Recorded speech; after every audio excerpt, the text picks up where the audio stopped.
look at animals as is, but looked at the entire ecosystem, looking at our environment, and how interesting it is that we are having this conversation just a few after or during the entire conversation around the COP30, which is also talking about issues of not just climate change, but our environment, because climate change only comes through if we disrespect our environment. And I always love to say that the environment can live without us. I mean, it will stay if we're not here, but we cannot live without the environment. And so we need to definitely protect it as much as we need to protect our lives. And there is a very great statement of the legacy that we are talking about today that Ore said that if only we understand, we will care. If only we understand, will we care.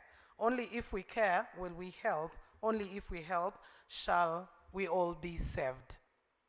And that's a very, very strong statement that Jane used to echo out while she was still alive. And I believe that because of her legacy, she still lives till today and will live on forever. And so to be able to start off our conversation today, ladies and gentlemen, I kindly request that we will stand to honor our nation and honor the East Africa that we reside in.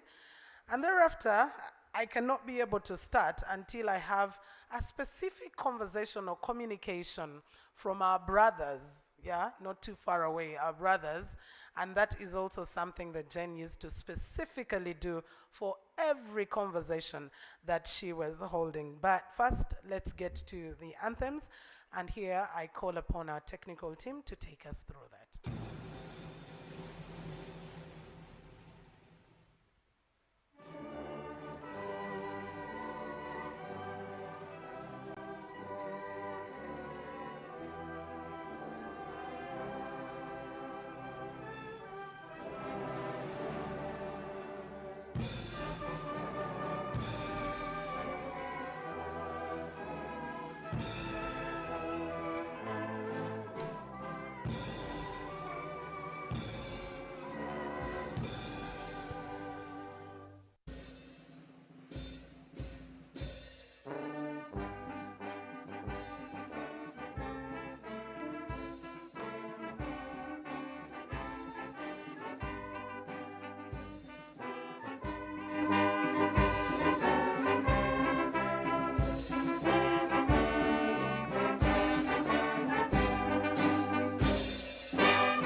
And just before you get seated, allow me invite Jocelyn to give us a word of prayer. Jocelyn, wherever you are, please kindly. I am told you're an aspiring pastor in a way, to give us a word of prayer, and then we will get to kick off. Jocelyn, welcome.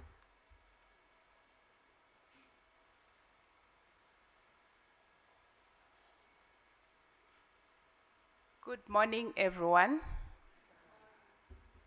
Good to see all of you, and you all look amazing. My name is Jocelyn. I work for Jane Goodall Institute. Let's humble ourselves for a word of prayer. Father, in the mighty name of Jesus, we thank you for this moment that you brought us together as one family for this common cause. Father, I want to thank you for the journey masses, for each and every one who has come and accepted our invite from their homes to this destination. Father, as we have this public talk in memory of Dr. Jane Goodall, may you be our ministers. Give us the right words to speak. Give us wisdom, understanding, and the knowledge that we all deserve.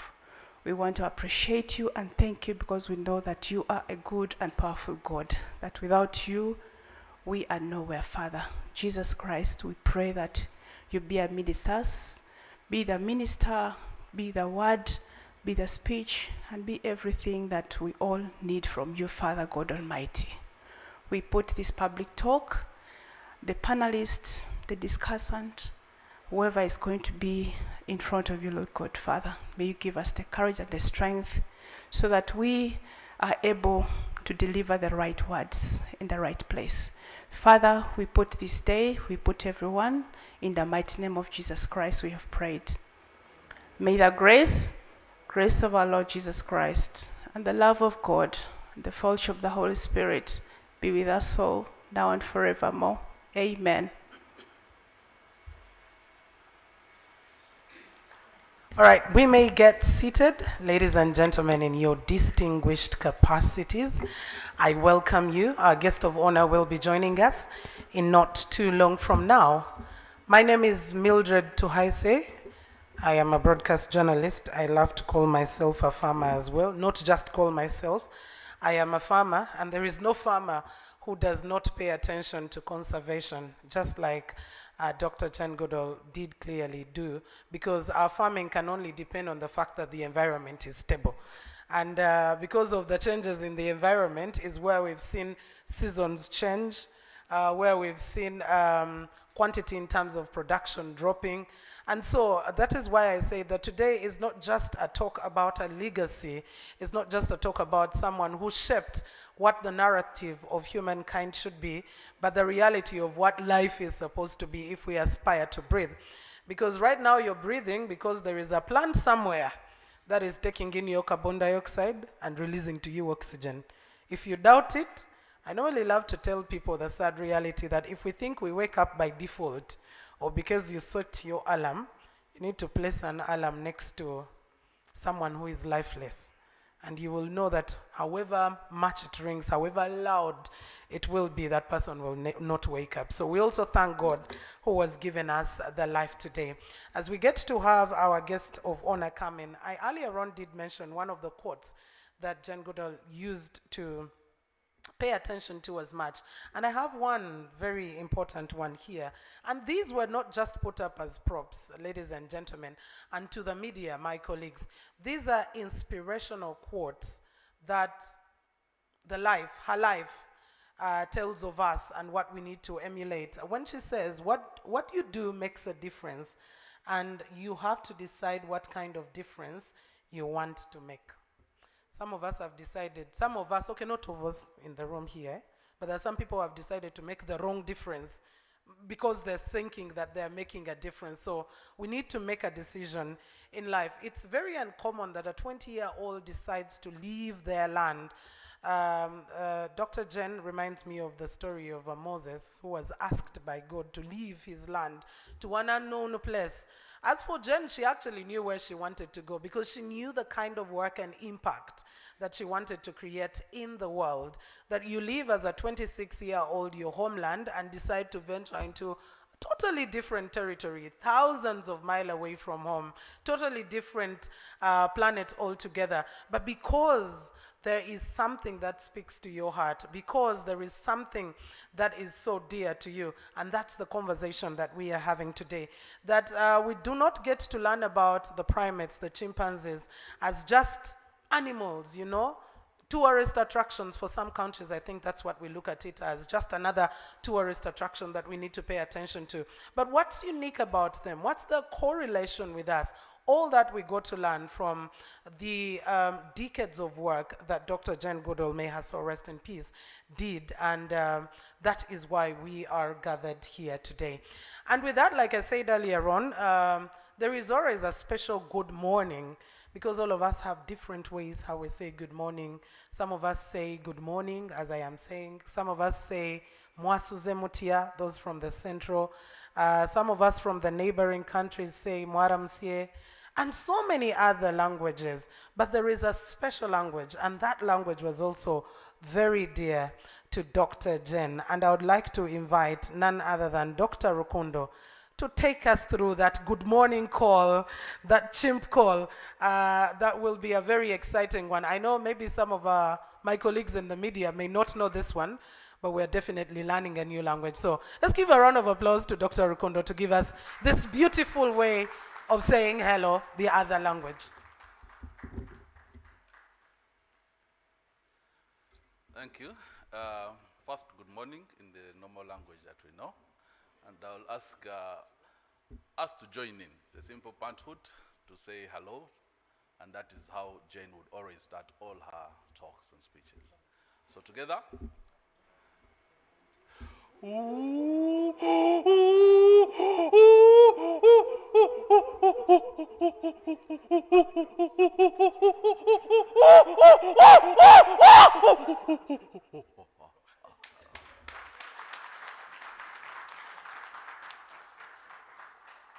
Wasn't that beautiful? Let's give him a bigger round of applause. We've seen this being done, and sometimes we never get to realize where exactly it is actually coming from. But thank you very much, Dr. Rukundo. For some of you who look for TikTok content, as opposed to putting out funny things, this is the best. We should have this one and let every Ugandan learn how to sound it, okay?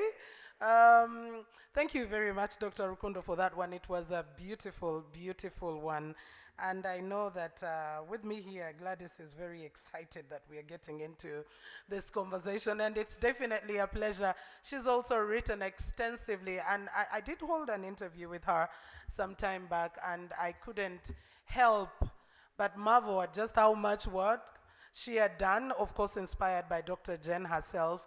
And so many of my viewers were asking, I think we need to listen to so many other people who are talking in that regard. Aside politics, I know we are in the political season, but aside politics, we need to hear a little bit much more of the work that is done. So as we go about it, ladies and gentlemen, to be able to save up on time, we will have a working tea or working breakfast. So breakfast is ready right at the corner, whichever entrance, whether at the right or the left that you get to use. You can be able to pick up your cup of tea or coffee. Feel free to in the course of the conversation so we can pay as much attention to the content that we do have with us right now.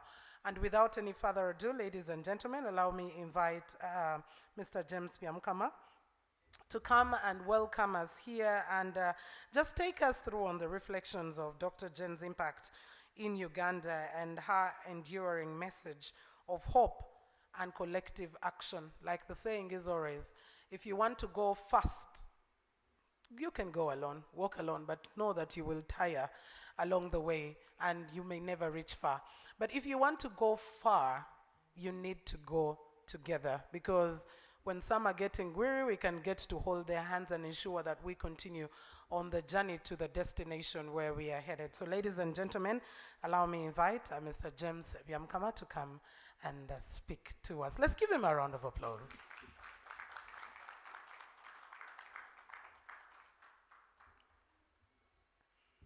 Of course, he is going to be joining us in just a bit from now. And we welcome each and everyone who just joined us right about now.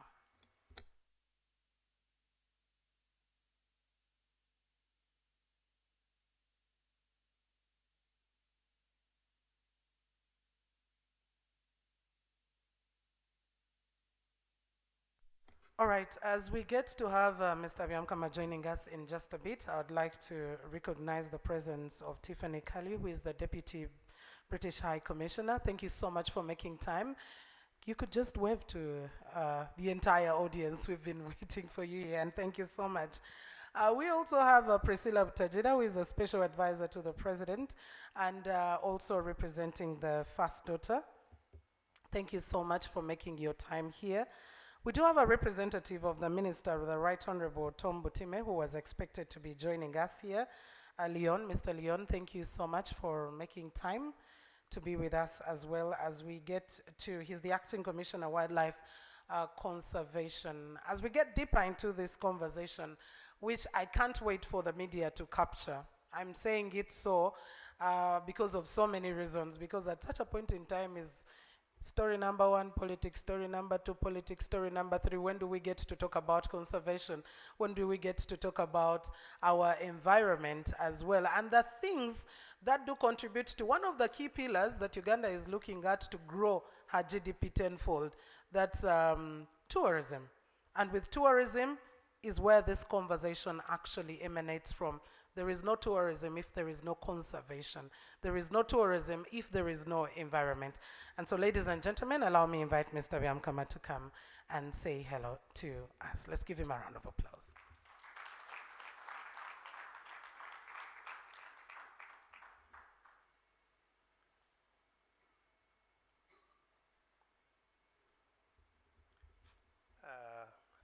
guest of honor this morning, the representative of the Minister of Wildlife, Tourism, Wildlife and Antiquities, Your Excellency, the Deputy British High Commissioner in Uganda, representatives from government, ministries, agencies, partners and civil society organizations, the private sector, the media, the Jane Goodall Institute team here present, ladies and gentlemen. Allow me first to request you that we rise up and have one moment of silence in honor of Jane.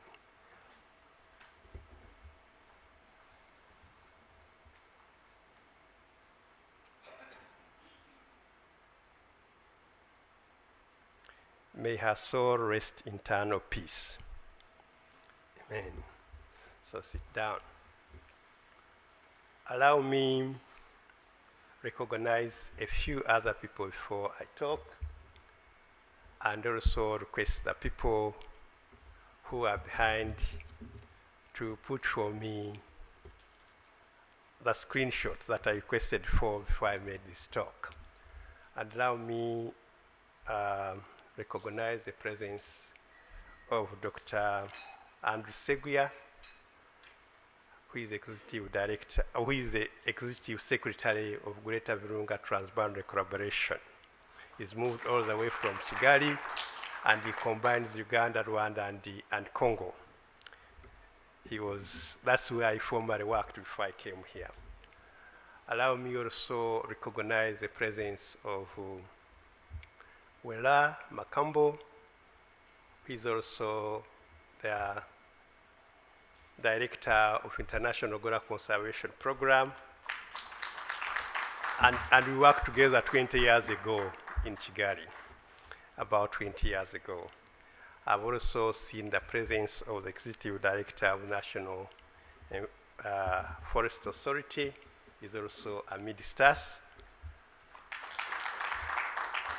The other colleagues we recognize them along with, but allow me in a special way recognize the presence of my spouse, Colonel Sarah Byamukama, and our daughter, Dr. Patience Chomukama.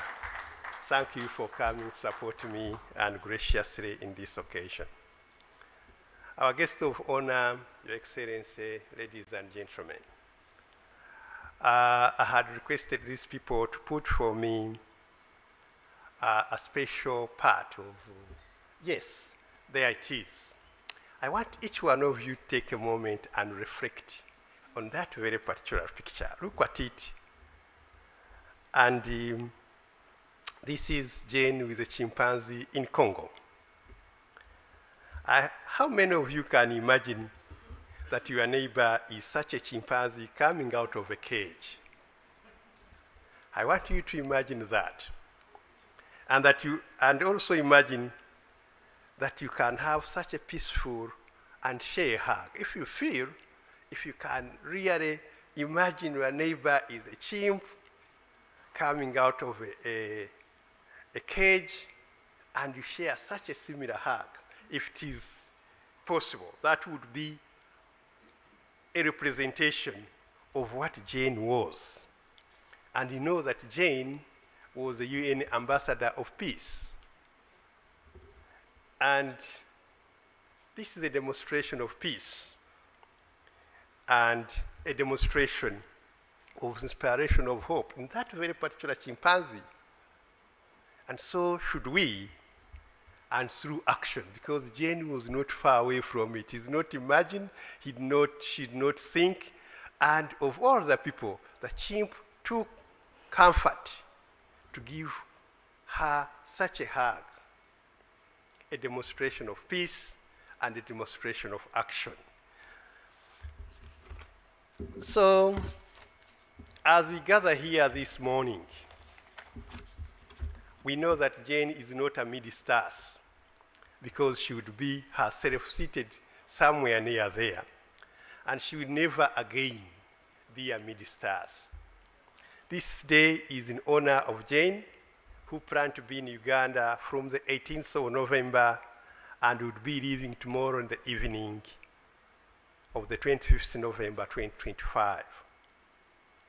Allow me to extend my appreciation to all of you here present and gathered today to have accepted to come to this once sought public talk by Jane, but not with her present. Because it takes that courage.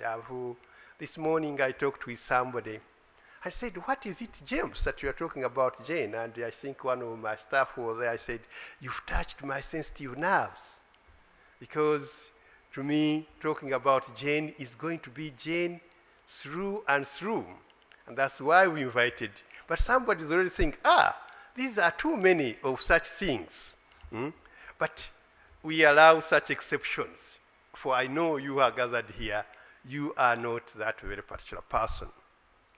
Allow me in a special way, our guest of honor, to extend our deep appreciation to His Excellency EU Ambassador and the British High Commissioner in Uganda, who went ahead and hosted the Jane's events as we had organized them prior before her departure. At the EU, we launched the National Chimpanzee Conservation Status Report and made our commitments for taking it forward. While the British High Commission in Uganda, we are hosted to a lunch with fruitful discussion on sustainable Jane's Green Hope legacy. This afternoon, we will attend the Albertine Great Apes Alliance Dialogue in memory of Jane, hosted by Volcano Safari Lodges at Victoria Hall in this same hotel this afternoon. And allow me to introduce I think the founder of Volcano Safari is Dr. Praveen, I think you are worth it, Praveen, who is amidst us with us. You can raise your hand. Jane will also be remembered by Australia Embassy in a partnership dialogue that's going to take place tomorrow in the evening. The women CEOs will also equally have a great apes promotional event to be held at Ngamba Chimpanzee Sanctuary on the 27th. And 2 days ago, our guest of honor, ladies and gentlemen, Jane was posthumously awarded with a Kura Sustainable Tourism Award right in this hall and expressed at the end there. When you look at all this, it tells you what Jane was and what Jane is going to be. For she told us that we should not look to her in her grave and cry, but hold such moments like these ones. Allow me, our guest of honor, to welcome my colleague Diana. Diana is executive director from Austria, not Australia, who has been with us for the last 14 days. She had planned to be post-Jane for 10 days and be with Jane here. And she's kept that fort, and here she is, and it would be really befitting to have her and talk to you for a minute. Thank you, Diana. Please come forward.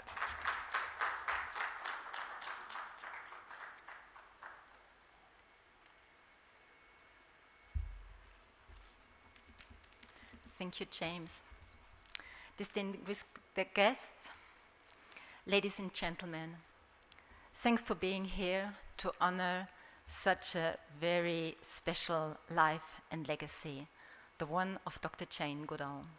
My name is Diana Leitzinger. I'm Executive Director of the Jane Goodall Institute in Austria, and today we do not only gather in sorrow, but in profound gratitude. Dr. Jane Goodall, she has changed so many lives, and she has changed the way how we look at nature. And she has also changed our responsibility within it. Though she cannot be here in person, her quiet courage and her unwavering hope and her deep compassion continues to guide us. Jane's legacy is not a monument of the past, it is a living one, carried forward by so many peoples, by the work of communities, rangers, scientists, teachers, and young people supported by the Jane Goodall Institute here in Uganda, but actually all around the globe. The JGI family, 25 chapters, united in purpose, stand together to reaffirm that the mission she began endures. Over the past weeks, we celebrated her extraordinary life with events like this in so many countries. And our task is clear: to transform grief into determination and emotions into action. As Jane so often reminded us, hope is like the light at the end of a very dark tunnel. But it does not help sitting there and waiting. We really have to get up. Hope is about action and working together. Since 2008, JGI Austria has been privileged to stand with our colleagues in Uganda. First, starting education projects for the Batwa pygmies, then expanding into chimpanzee protection, and since 2016 implementing large-scale reforestation projects with a strong livelihood focus. These efforts reflect Jane's guiding belief that people, animals, and the environment are interconnected, and the lasting conversation must honor all three of them. This vision will continue to shape our work.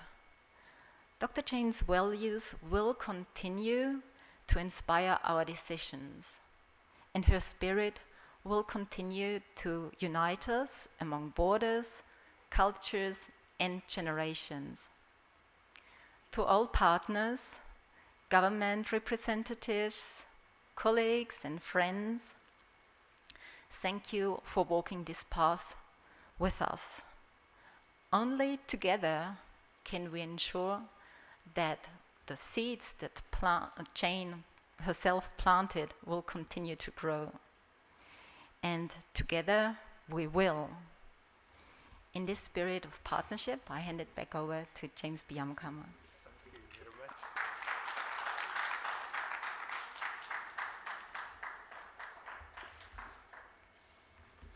So, as Diane has stated, the Jane's Green Hope legacy is a historical journey, moved for over 60 years, but in Uganda since 1991, because Jane Goodall Institute chapter in Uganda was started in 1991, in which millions of people around the globe have been inspired to live in great harmony with nature and take action on behalf of the planet we all share.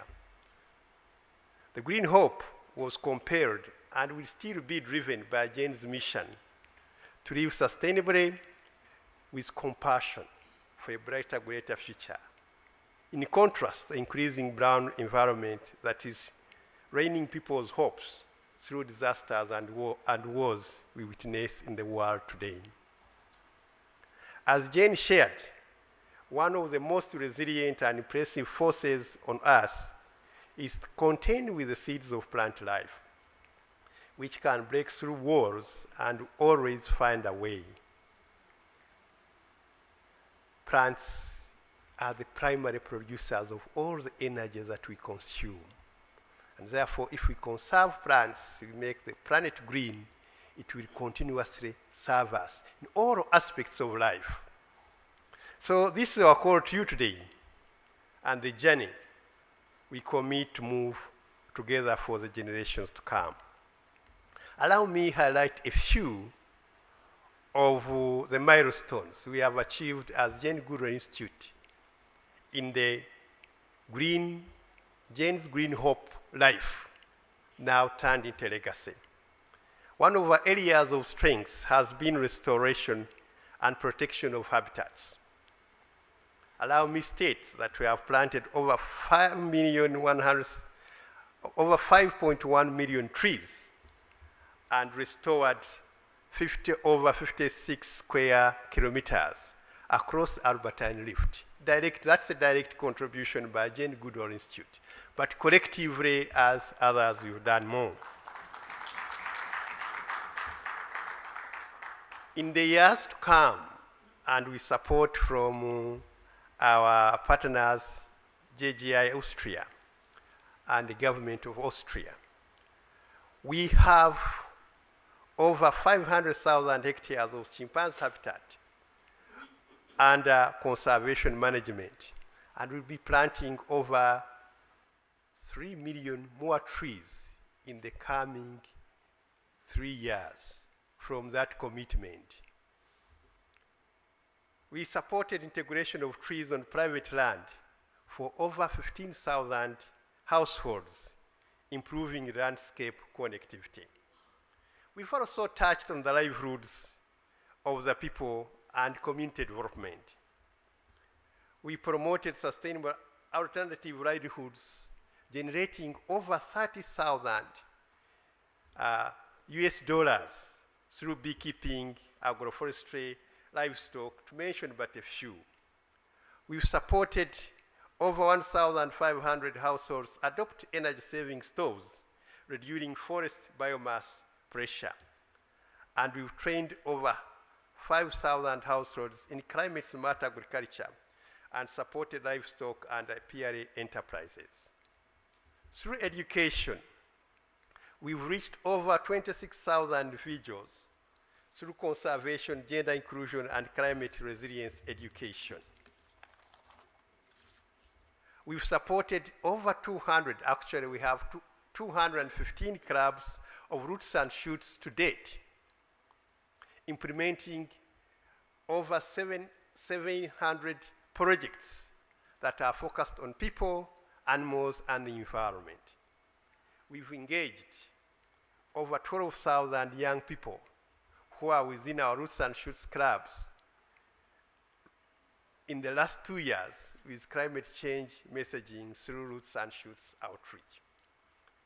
We've not been short in advocacy and policy change, and using both conventional science and indigenous knowledge through well-trained and equipped over 500 conservation monitors using mobile spatial technologies for surveillance and data collection, and partnership MOUs with government ministries, agencies, local governments, and conservation community.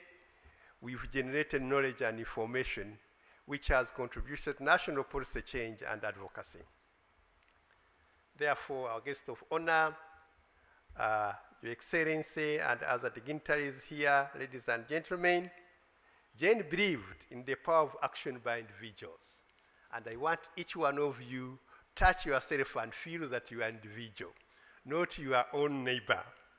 We can only sustain Jane's Green Hope legacy through generations if each one of us, and this is what I want you to count, if each one of you, if you touched yourself and felt that's you, if you played your role as you, and make a positive change because you said you have the power and the responsibility to make the change you want to make. But I know for you are here for a positive change. And then, therefore, together we will. Together we can and we must change the world. Thank you. And wish you a pleasant moment.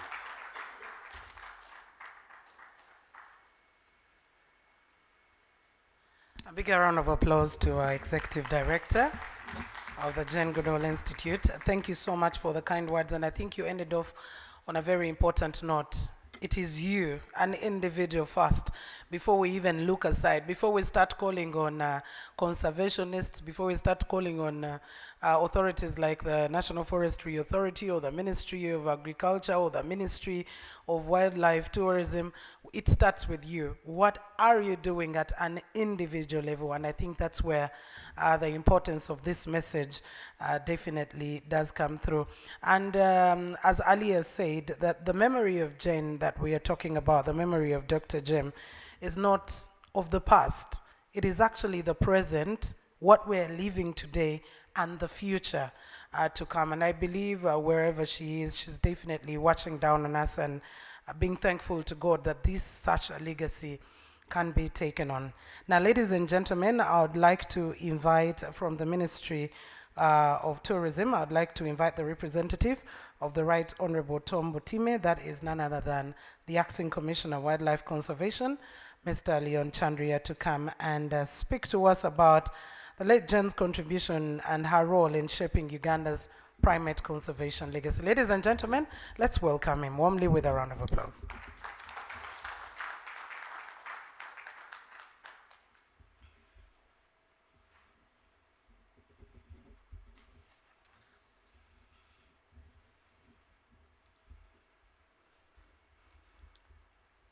The guest of honor, Excellencies, ambassadors, representatives of ministries, departments, and agencies, development partners, distinguished representatives of the Jane Goodall Institute, Global Leadership, the private sector, distinguished panelists, conservation leaders, the women CEOs, members of the Roots and Suits movement or clubs, the media fraternity. Distinguished ladies and gentlemen, good morning. I am Leon Chandia, Acting Commissioner, Wildlife Conservation in the Ministry of Tourism, Wildlife and Antiquities. Permit me to read the statement of the Honorable Minister of Tourism, Wildlife and Antiquities at this event. We gather this morning under the theme, Carrying Forward Jane's Green Hope Legacy, Restoring Ecosystems for People, Planet, and Prosperity. A theme that captures both the essence of Dr. Jane Goodall's life work and the urgency of our collective mission. Over the past days, we have participated in a series of events that have brought us to this moment. Several activities involving the younger people, the event for launching the status report at the EU ambassador's residence, and other events to come. Today, we come together for the flagship event of this commemorative week, a public celebration of Dr. Jane Goodall's life and a collective commitment to carrying her Green Hope legacy forward. Dr. Jane Goodall's journey began in the 1960s when she arrived at Gombe in Tanzania as a young woman.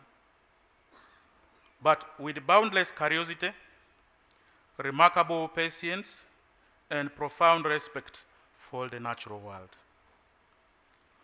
What she discovered revolutionized our understanding of chimpanzees, of primates, and ultimately of ourselves. She documented chimpanzees using tools. She revealed social complex structures, emotional depth, and individual personalities in chimpanzees. She demonstrated that rigorous science could be combined with empathy and compassion. She showed that conservation must integrate community needs with wildlife protection, but perhaps her greatest discovery was this, that every individual, whether chimpanzee or human, matters. has a role to play and can make a difference. The word hope is central to this week's events.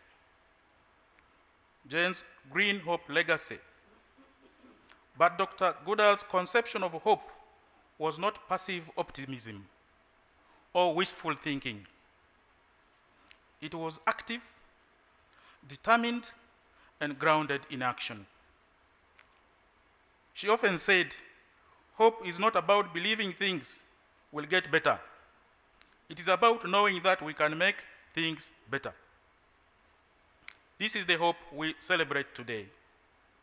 Hope that demands action, hope that builds partnerships, hope that empowers communities, hope that restores ecosystems, hope that inspires generations. Uganda held a unique place in Dr. Jane Goodall's conservation vision. Our country, as you know, is home to over 5,000 chimpanzees and about 10% of the global population. More than half of the world's remaining mountain gorillas are in Uganda. The biodiverse Albertine Rift, one of Earth's most important ecosystems, and also indeed a government and people committed to conservation. But more than these statistics, Dr. Jane saw in Uganda a model for conservation that could inspire the world.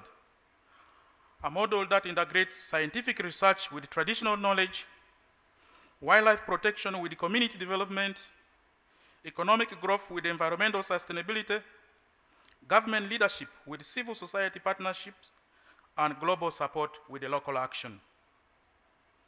When she launched the Green Legacy Revolution here in 2022, she was not merely planting trees. She was planting seeds of hope, seeds of transformation, seeds of a sustainable future. Under the visionary leadership of His Excellency President Yoweri Kaguta Museveni, and with the passionate advocacy of the First Family, particularly Ms. Diana, who graces us as guest of honor today, Uganda has emerged as a conservation leader in great ape conservation. Our achievements today include maintaining and strengthening a network of national parks and forest reserves that protect critical chimpanzee and gorilla habitats across the country, developing innovative revenue sharing mechanisms that ensure communities benefit directly from conservation, transforming potential adversaries into conservation champions. Uganda's gorilla and chimpanzee tracking experiences have become global models for how wildlife conservation and wildlife tourism can generate revenue while maintaining strict conservation standards. We also host long-term research programs that continue to expand our understanding of great ape behavior, ecology, and conservation needs. Above all, through partnerships with neighboring countries, we are working to protect transboundary ecosystems and ensure connected habitats for wildlife movement. Today's theme emphasizes ecosystem restoration, a priority that Dr. Jane Goodall championed long before it became a global movement. She understood that healthy ecosystems provide clean water, fertile soil, climate regulation, and other ecosystem services to man. She understood that ecosystems are the foundation of biodiversity, regulation of climate, and life support systems. And she understood that sustainable ecosystems generate economic value through tourism. One of the most powerful aspects of Dr. Jane Goodall's legacy is her role and involvement of women in science and conservation. She broke barriers in a male-dominated field and spent her life empowering other women to lead. Today's launch of the Uganda Tourism Women CEOs Trek is a fitting tribute to this dimension of her legacy. This initiative will mobilize Uganda's women business leaders as conservation champions. The initiative will demonstrate the private sector's role in environmental stewardship. And it will also link conservation to corporate responsibility and sustainable business, creates visible role models for young women considering conservation careers, and above all, honors Dr. Jane Goodall's vision of women's leadership in environmental action. To all the women CEOs embarking on this, you carry Jane's green legacy baton forward, and you inspire our nation. This week's events have brought together an extraordinary coalition and demonstrated the value of partnership.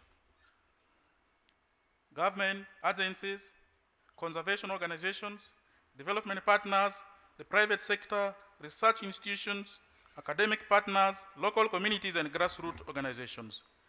This diversity of partnerships reflects Dr. Jane's understanding that conservation challenges are too complex for any single actor to solve alone. They require collective action, sustained collaboration, and shared commitment. This morning's panel brings together remarkable individuals who embody different dimensions of Dr. Jane Goodall's legacy.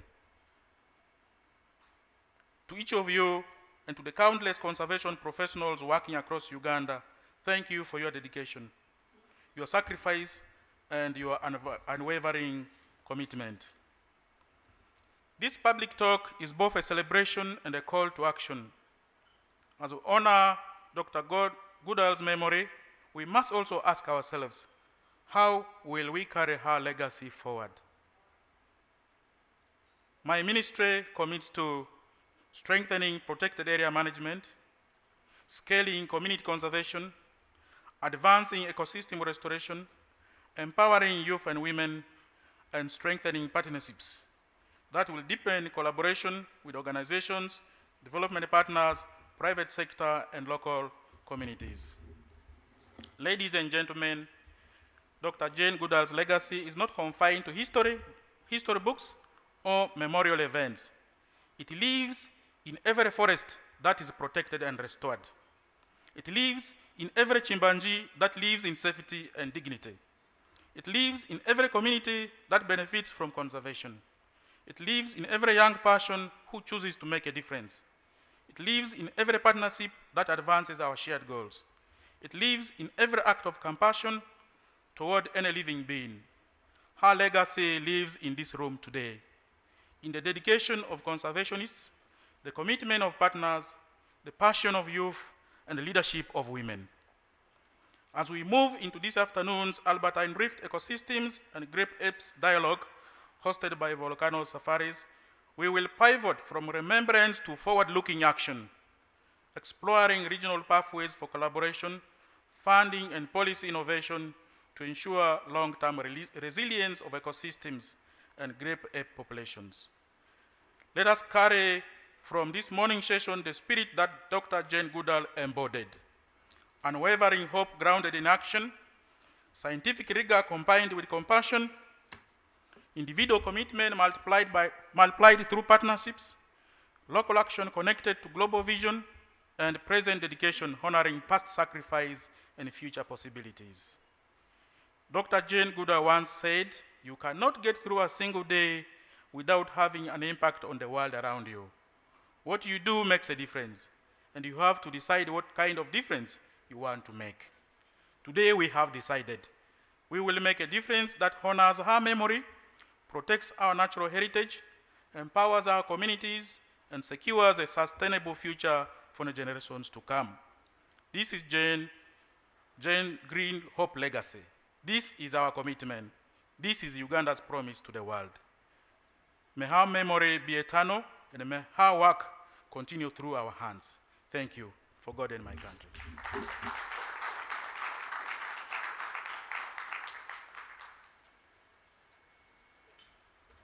Thank you very much, Mr. Chandia. Thank you so very much for honoring the legacy of Dr. Jane as a ministry. And also, as you said, the legacy lives on. It lives on not just now because we are holding this public talk, but it also lives on forever because of the work and the impact that she has created over the decades that she has served, not just as that stellar award primatologist and conservationist, but also a person who impacted lives of so many human beings, but also lives of animals, because she believed in rights of the animals. That's why she talked about the kind of difference that you as an individual would want to make. Now, I want to just remind us that we are streaming live on YouTube.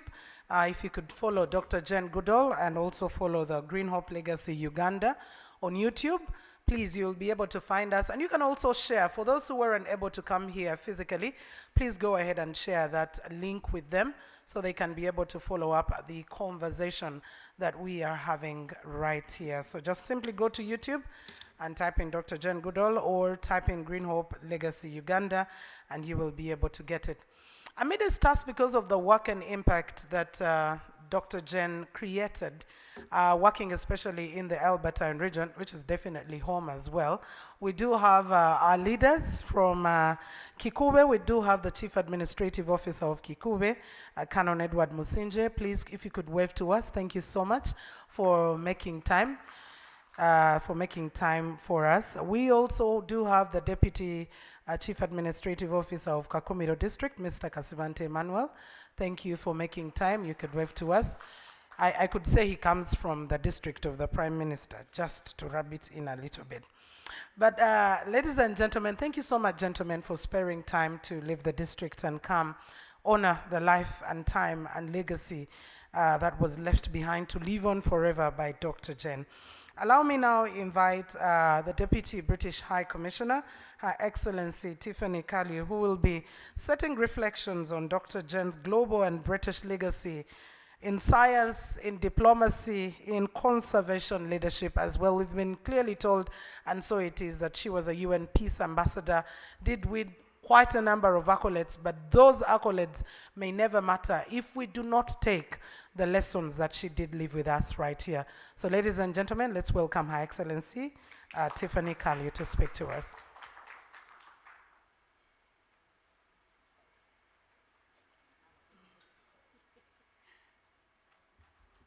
Hello, good morning, what an honour. Good morning to our guest of honour, Special Presidential Assistant Priscilla, and Acting Commissioner for Wildlife Conservation, Leon. Excellencies, esteemed guests, and I see at least one Green Ambassador. First, I want to convey best wishes from my High Commissioner, Lisa Chesney, who's currently overseas, but I know would have loved to have been here with you today and greatly enjoyed being part of this programme of events last week. Today we're here to honour an extraordinary British citizen whose life works shaped science, conservation and our relationship with the natural world, Dr. Jane Goodall. James has told me that I have to call her Jane from now on because she would have wanted it that way. But born in London, few know that Jane began her African journey through children's books, a set of stories that sparked her imagination while she was young and which led her to dream of visiting the African continent. One story, in particular, shaped her view of wildlife, the story of Dr. Dolittle, and by author Hugh Lofting. Dr. Dolittle is an English classic about a medical doctor who learns to care and communicate with animals. He used his ability to speak with wildlife to better understand nature and the history of the world. Fast forwarding our own story, Jane used her interest in nature and talent for patience with observing chimpanzees in Tanzania's Gombe National Park. Her perseverance in that study led to discoveries that would redefine humanity's place in nature. She was, of course, the first to note and publish that chimpanzees were making and using tools, an act that we thought was uniquely human. Her work revealed that these animals feel emotions, form relationships, and even grieve. She didn't just study them, she saw them as individuals, and in doing so changed the way that science spoke about animals forever. She became her own version of Dr. Dolittle and gave voice to nature. For Britain, her achievements became a source of national pride, from earning a PhD at Cambridge to being named Dame of the British Empire by the Queen. Jane's story exemplifies the British tradition of intellectual boldness and global influence. And of course, Jane's legacy goes far beyond her research findings. As we've heard, entering a male-dominated field without formal scientific training, she earned respect through her methodological analysis, groundbreaking discoveries, and perseverance in the face of conventional wisdom. She inspired generations of women to pursue careers in science, including, and thankfully, my Ugandan and British colleagues here in the High Commission in Kampala. She proved that curiosity and determination can rewrite scientific history. Her work, of course, extended across Africa, including Uganda, where she helped establish the Ngami National Chimpanzee Sanctuary. This sanctuary has become a living symbol of her philosophy that every life matters and that conservation must be based on compassion.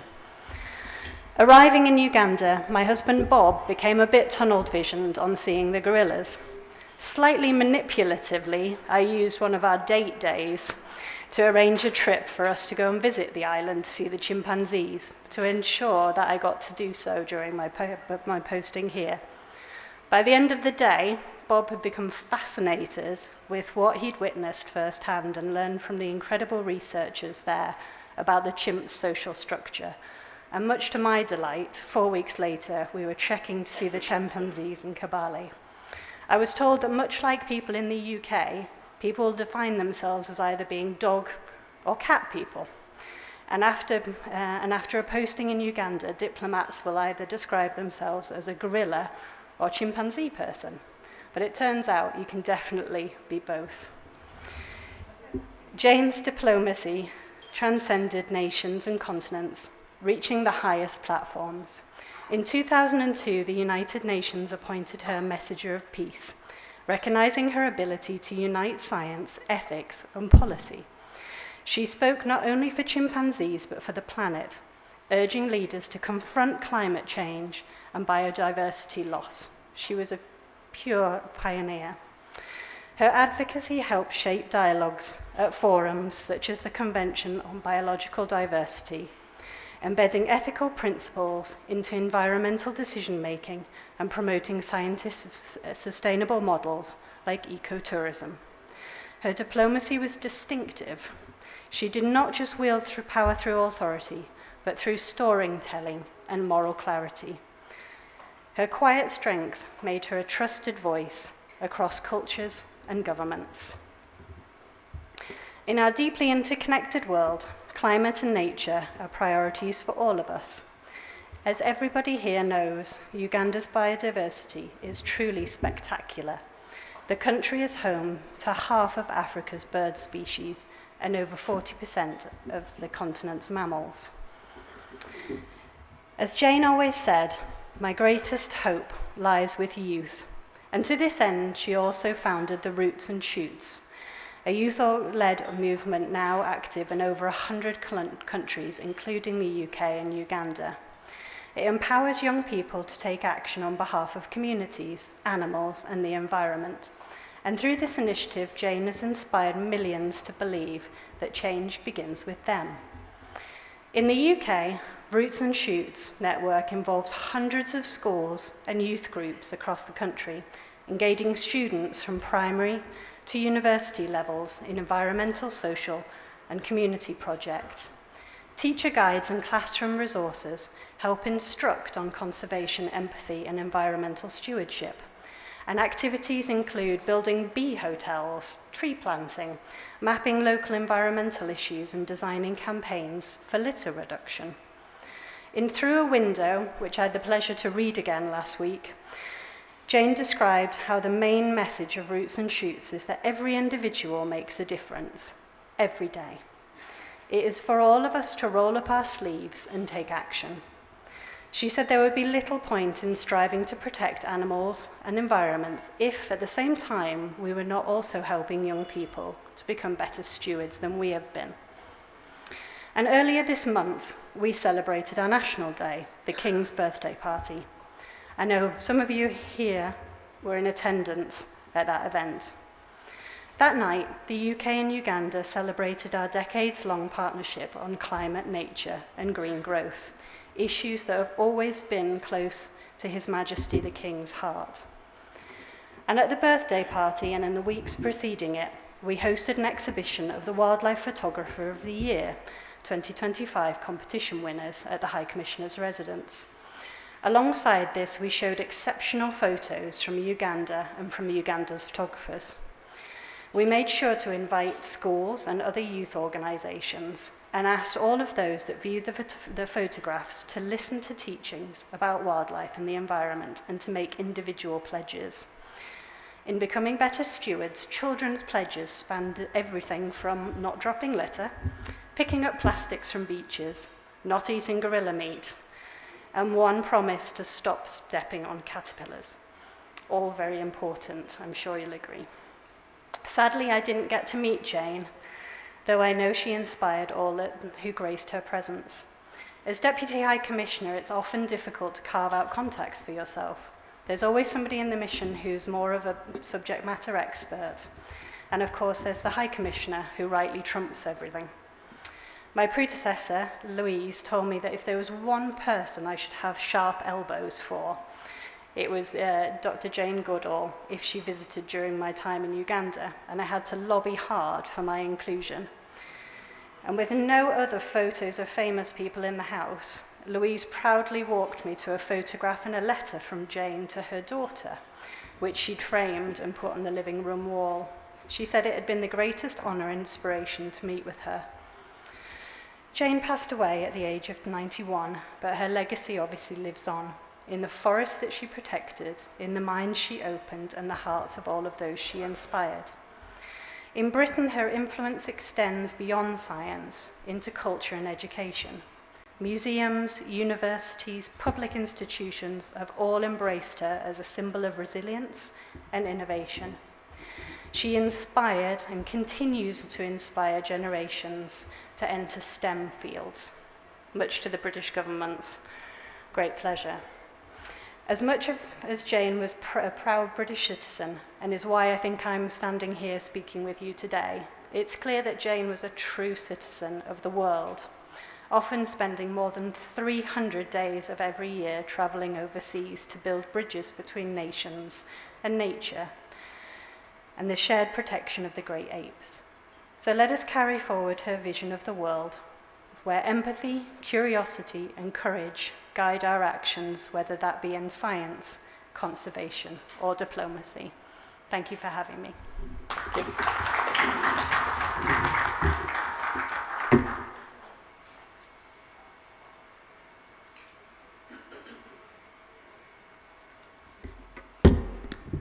Let's give a bigger round of applause to the Deputy British High Commissioner. And of course, for every speaker who stands here, one thing that is for sure is that there is a legacy that is never going to be dimmed, a legacy that is not going to ever be forgotten, because it didn't just touch on the work that Dr. Jen did as a primatologist, as a researcher, as a scientist, but it touches on the core of humanity. When we talk about issues of empathy, who wouldn't want to be empathetic? Or if you think it's not a virtue that you need to hold, you need to be in a situation where you need some empathy and no one is giving that to you. That is when you will remember that, the tables can get to flip on the other hand. And like Tiffany did conclude talking about empathy, talking about curiosity and courage. Sometimes they say curiosity killed a cat. That's what they say. But in life, we need to be very, very curious. That way we will explore much more than, our box. I always love to say that sometimes you just don't even have to think out of the box. We should take the box away and start thinking. So we do not have any boundaries surrounding us at that point. And once again, I would like to remind you that we're streaming live on Facebook. Get to Dr. Jane Goodall or Green Hope Legacy Uganda on YouTube. I beg your pardon. On YouTube, please share that link with someone who is not here but needs to definitely be able to follow up on the conversation. For now, I'm going to give us a very short break, but during that break, I'm going to request our technical team to give us a video of the legacy of the giant that we're speaking about today, and also as we get to set our panel area right at the front here. So feel free right now to stand up, stretch a bit. Probably you didn't speak to your neighbor. It is very important. You never know who your neighbor is and how you will need them in the future, but it's only courtesy as well to get to understand who you're seated next to. And also you feel free to pick a cup of coffee or tea at the back and something to eat. And in the next few minutes, we'll be coming on with our panel of experts. And this is a panel that has been directly touched by the work that Dr. Jen did do in the last decades before God called before God called her to himself. So ladies and gentlemen, I will seek to indulge the technical team as we get to have our breakfast. If you haven't had a delivery, please feel free to get to the back and make a selection as we also set our panel area. Thank you so much.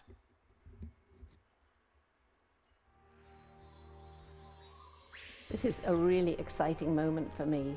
The Jane Goodall Institute Chimpunga Chimpanzee Rehabilitation Center in the Republic of Congo has for years been caring for infants whose mothers were killed, mostly for the illegal bushmeat trade. Many of them are now fully grown. Recently, we acquired 3 large forested islands on the beautiful Kwilu River, where we can release many of the chimpanzees from our overcrowded center. In here is Wunda, and she nearly died, but thanks to Rebecca, she came back from the dead. And here she is about to come out into this paradise. She's the 15th chimpanzee to get her freedom here. And we hope ultimately to have about 60 on the island. Today is the first time I've met Wunda. I talked to her on the boat, trying to reassure her. She must have wondered what was happening. None of us could predict exactly what she would do once the cage door opened.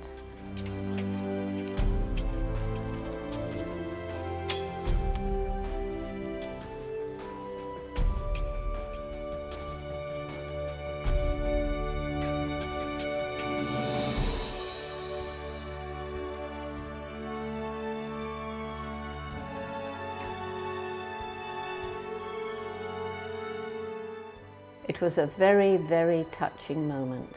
One of the most amazing things that's ever happened to me. The warmth of her embrace is something I shall never forget. For Wunda and all the other chimpanzees we're working to bring here, Chinzula Island will provide a wonderful forest home where they will be cared for and safe.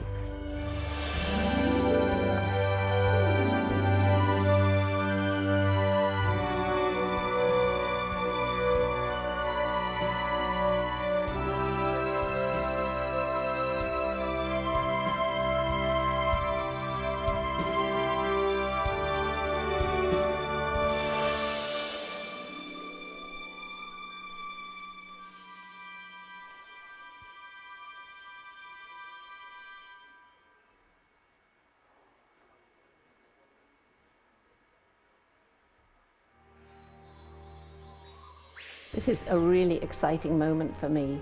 The Jane Goodall Institute Chimpunga Chimpanzee Rehabilitation Center in the Republic of Congo has for years been caring for infants whose mothers were killed, mostly for the illegal bushmeat trade.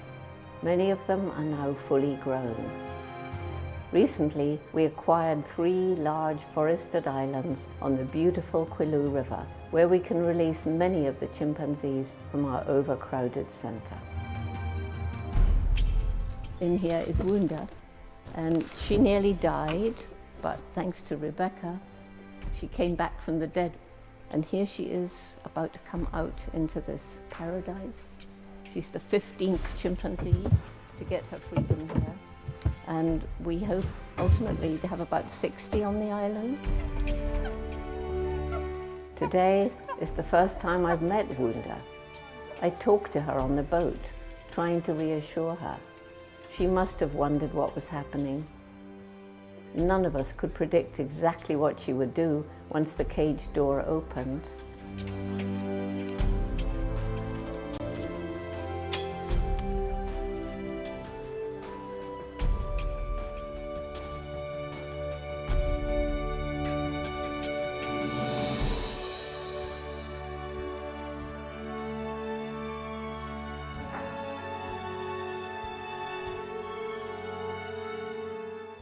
It was a very, very touching moment. One of the most amazing things that's ever happened to me. The warmth of her embrace is something I shall never forget. For Wunda and all the other chimpanzees we're working to bring here, Chinzula Island will provide a wonderful forest home where they will be cared for and safe.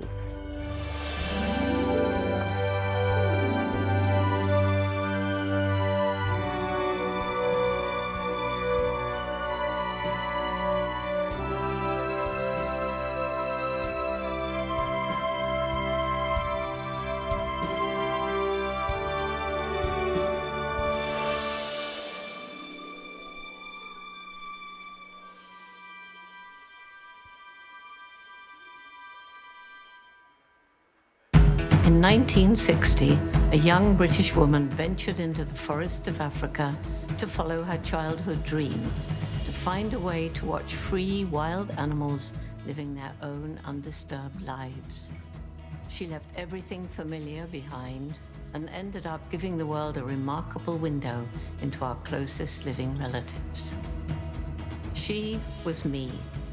I wanted to come as close to understanding animals as I possibly could.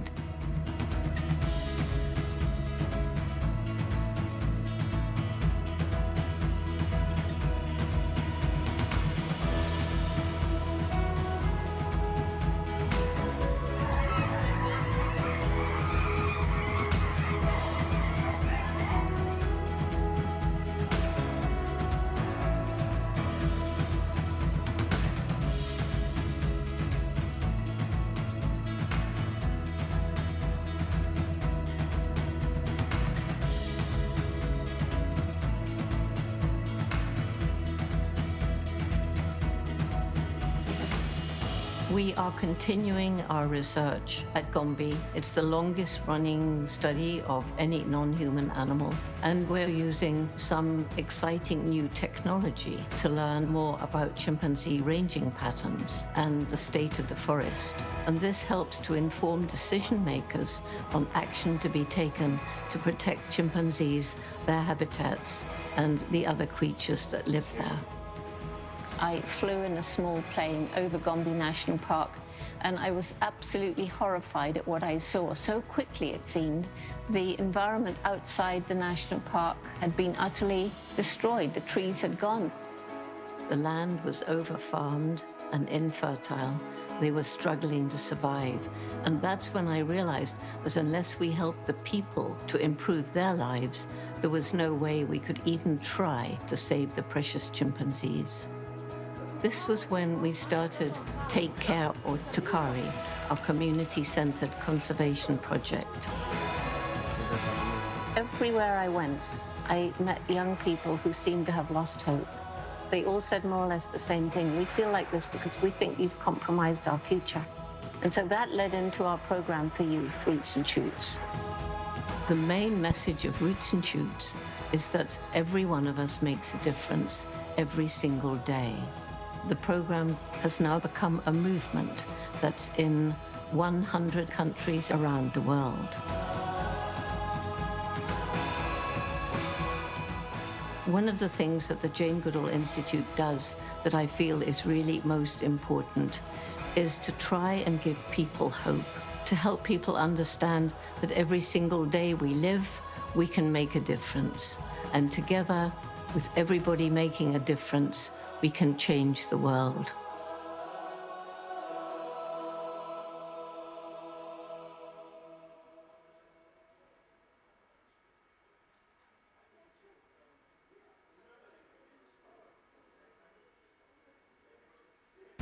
In 1960, a young British woman ventured into the forests of Africa to follow her childhood dream, to find a way to watch free wild animals living their own undisturbed lives.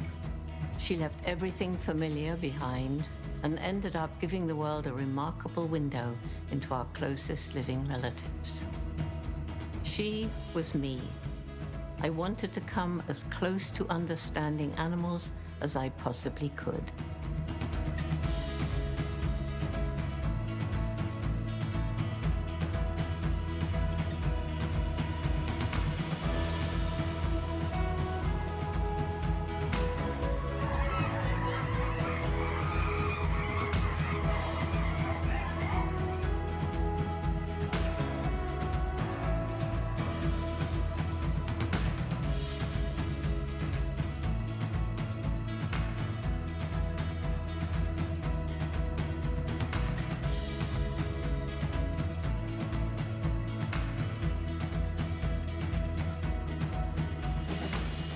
We are continuing our research at Gombe. It's the longest running study of any non-human animal, and we're using some exciting new technology to learn more about chimpanzee ranging patterns and the state of the forest. And this helps to inform decision makers on action to be taken to protect chimpanzees, their habitats, and the other creatures that live there. I flew in a small plane over Gombe National Park, and I was absolutely horrified at what I saw. So quickly, it seemed, the environment outside the national park had been utterly destroyed. The trees had gone. The land was over-farmed and infertile. They were struggling to survive. And that's when I realized that unless we helped the people to improve their lives, there was no way we could even try to save the precious chimpanzees. This was when we started Take Care or Tukari, our community-centered conservation project. Everywhere I went, I met young people who seemed to have lost hope. They all said more or less the same thing. We feel like this because we think you've compromised our future. And so that led into our program for youth, Roots and Shoots. The main message of Roots and Shoots is that every one of us makes a difference every single day. The program has now become a movement that's in 100 countries around the world. One of the things that the Jane Goodall Institute does that I feel is really most important is to try and give people hope, to help people understand that every single day we live, we can make a difference. And together, with everybody making a difference, we can change the world.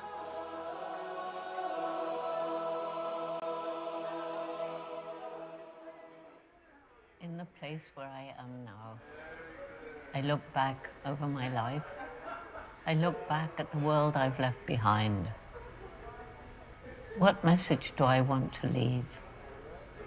I want to make sure that you all understand that each and every one of you has a role to play. You may not know it, you may not find it, but your life matters, and you are here for a reason. And I just hope that that reason will become apparent as you live through your life. I want you to know that whether or not you find that role that you're supposed to play, your life does matter, and that every single day you live, you make a difference in the world. And you get to choose the difference that you make. I want you to understand that we are part of the natural world. And even today, where the planet is dark, there still is hope. Don't lose hope. If you lose hope, you become apathetic and do nothing. And if you want to save what is still beautiful in this world, if you want to save the planet for the future generations, your grandchildren, their grandchildren, then think about the actions you take each day, because multiplied 1,000,000, 1 billion times, even small actions will make for great change. I just hope that you understand that this life on planet Earth isn't the end. I believe, and now I know, that there is life beyond death, that consciousness survives. I can't tell you from where I am secrets that are not mine to share. This is a really exciting moment for me. The Jane Goodall Institute's Chimpunga Chimpanzee Rehabilitation Center in the Republic of Congo has for years been caring for infants whose mothers were killed, mostly for the illegal bushmeat trade. Many of them are now fully grown. Recently, we acquired 3 large forested islands on the beautiful Kwilu River, where we can release many of the chimpanzees from our overcrowded center. In here is Wunda, and she nearly died, but thanks to Rebecca, she came back from the dead And here she is about to come out into this paradise. She's the 15th chimpanzee to get her freedom here. And we hope ultimately to have about 60 on the island. Today is the first time I've met Wunda. I talked to her on the boat, trying to reassure her. She must have wondered what was happening. None of us could predict exactly what she would do once the cage door opened.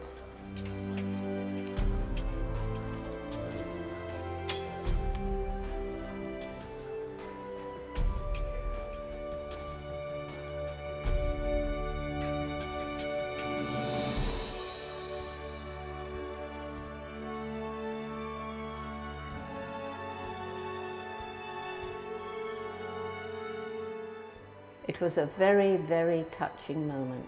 One of the most amazing things that's ever happened to me. The warmth of her embrace is something I shall never forget. For Wunda and all the other chimpanzees we're working to bring here, Chinzula Island will provide a wonderful forest home where they will be cared for and safe.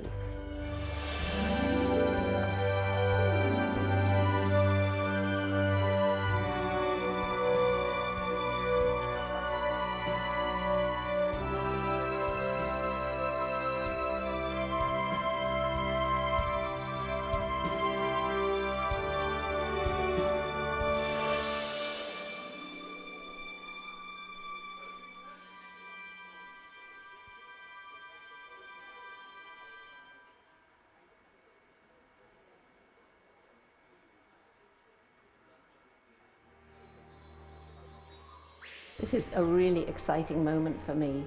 The Jane Goodall Institute's Chimpunga Chimpanzee Rehabilitation Center in the Republic of Congo has for years been caring for infants whose mothers were killed, mostly for the illegal bushmeat trade. Many of them are now fully grown. Recently, we acquired 3 large forested islands on the beautiful Kwilu River, where we can release many of the chimpanzees from our overcrowded center. In here is Wunda, and she nearly died, but thanks to Rebecca, she came back from the dead. And here she is about to come out into this paradise. She's the 15th chimpanzee to get her freedom here. And we hope ultimately to have about 60 on the island. Today is the first time I've met Wunda. I talked to her on the boat, trying to reassure her. She must have wondered what was happening. None of us could predict exactly what she would do once the cage door opened.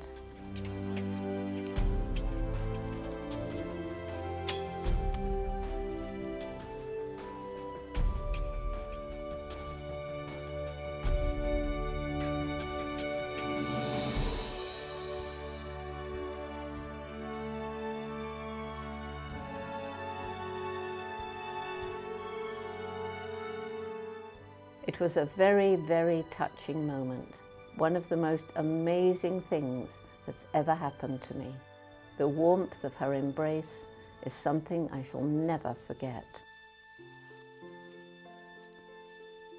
For Wunda and all the other chimpanzees we're working to bring here, Chinzula Island will provide a wonderful forest home where they will be cared for and safe.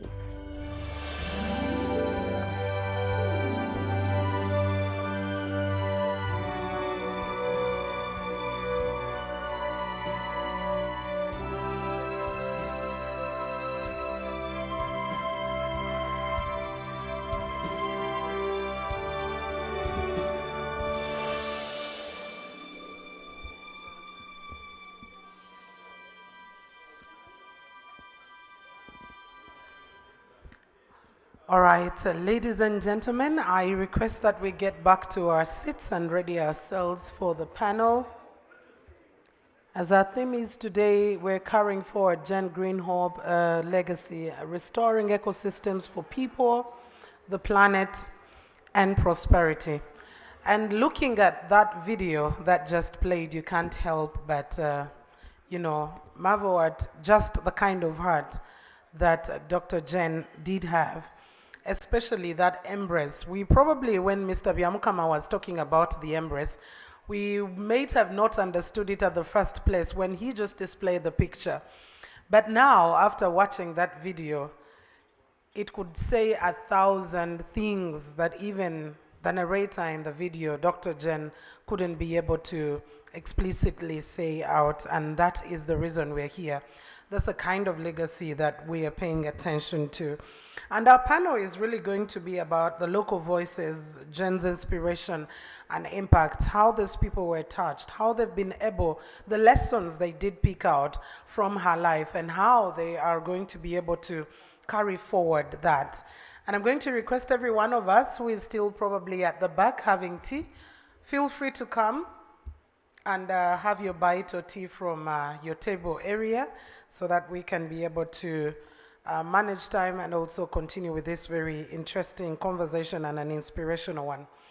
I am going to call out my panelists now in no particular order. I'm not starting with the youngest or the oldest or, it's just in no particular order because all of them are befitting of the kind of conversation they're going to be holding right now.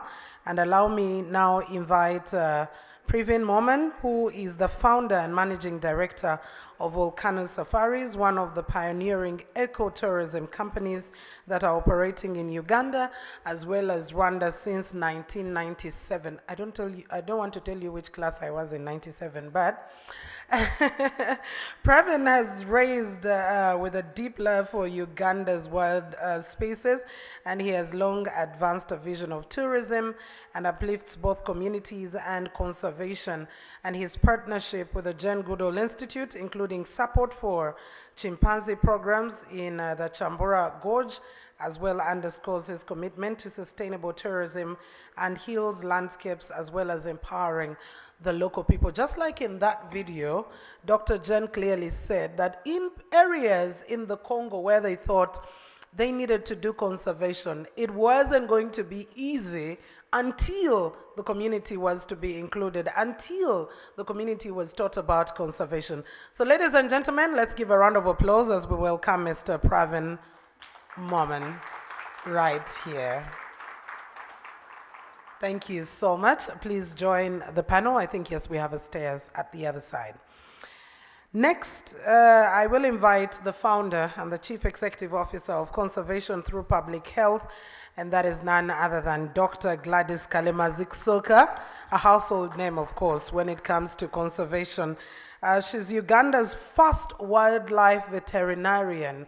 While everyone else is thinking veterinary in other aspects, Dr. Gladys thought, I am going right into the areas of wildlife. And her pioneering work embodies the One Health philosophy that was championed by Dr. Jane Goodall, and the health of people, wildlife, and ecosystems are inseparable. And I totally believe this because when we talk about a number of zoonotic diseases that we have faced in the country, they've been because of this relationship. And when she talks about the health of humans and animals being inseparable, I totally believe in that particular statement. She has earned herself global recognition and various awards. If I get to read her entire biography, we may take the whole day.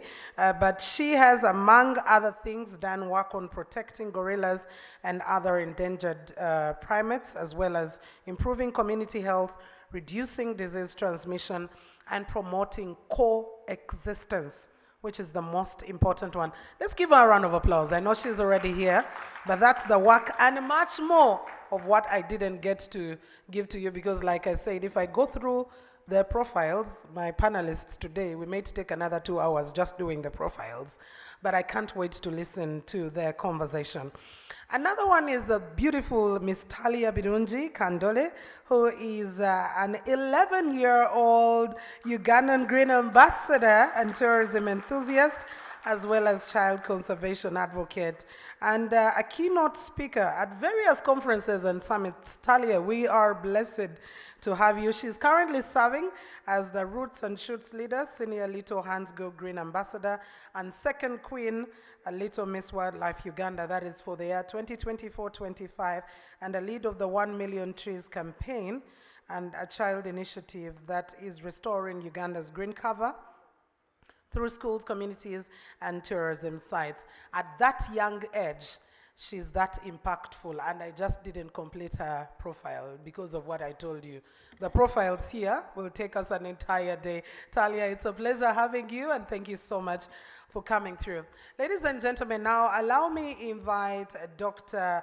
Panta Kasoma, who is a celebrated conservationist and academic, and also the former executive director of the Jane Goodall Institute, Uganda. He's played quite a foundational role in the Dr. Goodall's early visits to Uganda, helping establish a community-based conservation models that center local people in protecting forests and wildlife. And as an associate professor emeritus, he also continues to influence policy, influence research and conservation with his deep-rooted belief in community-led action.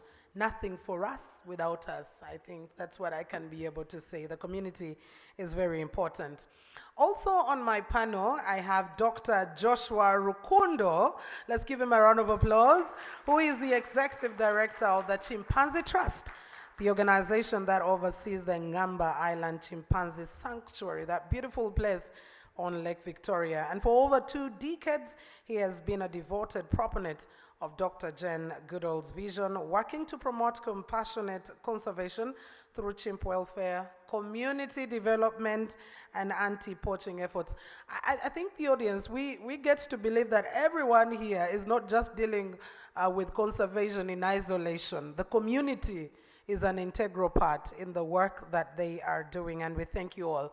And last but in no means the least, I told you I was inviting my panelists in no particular order.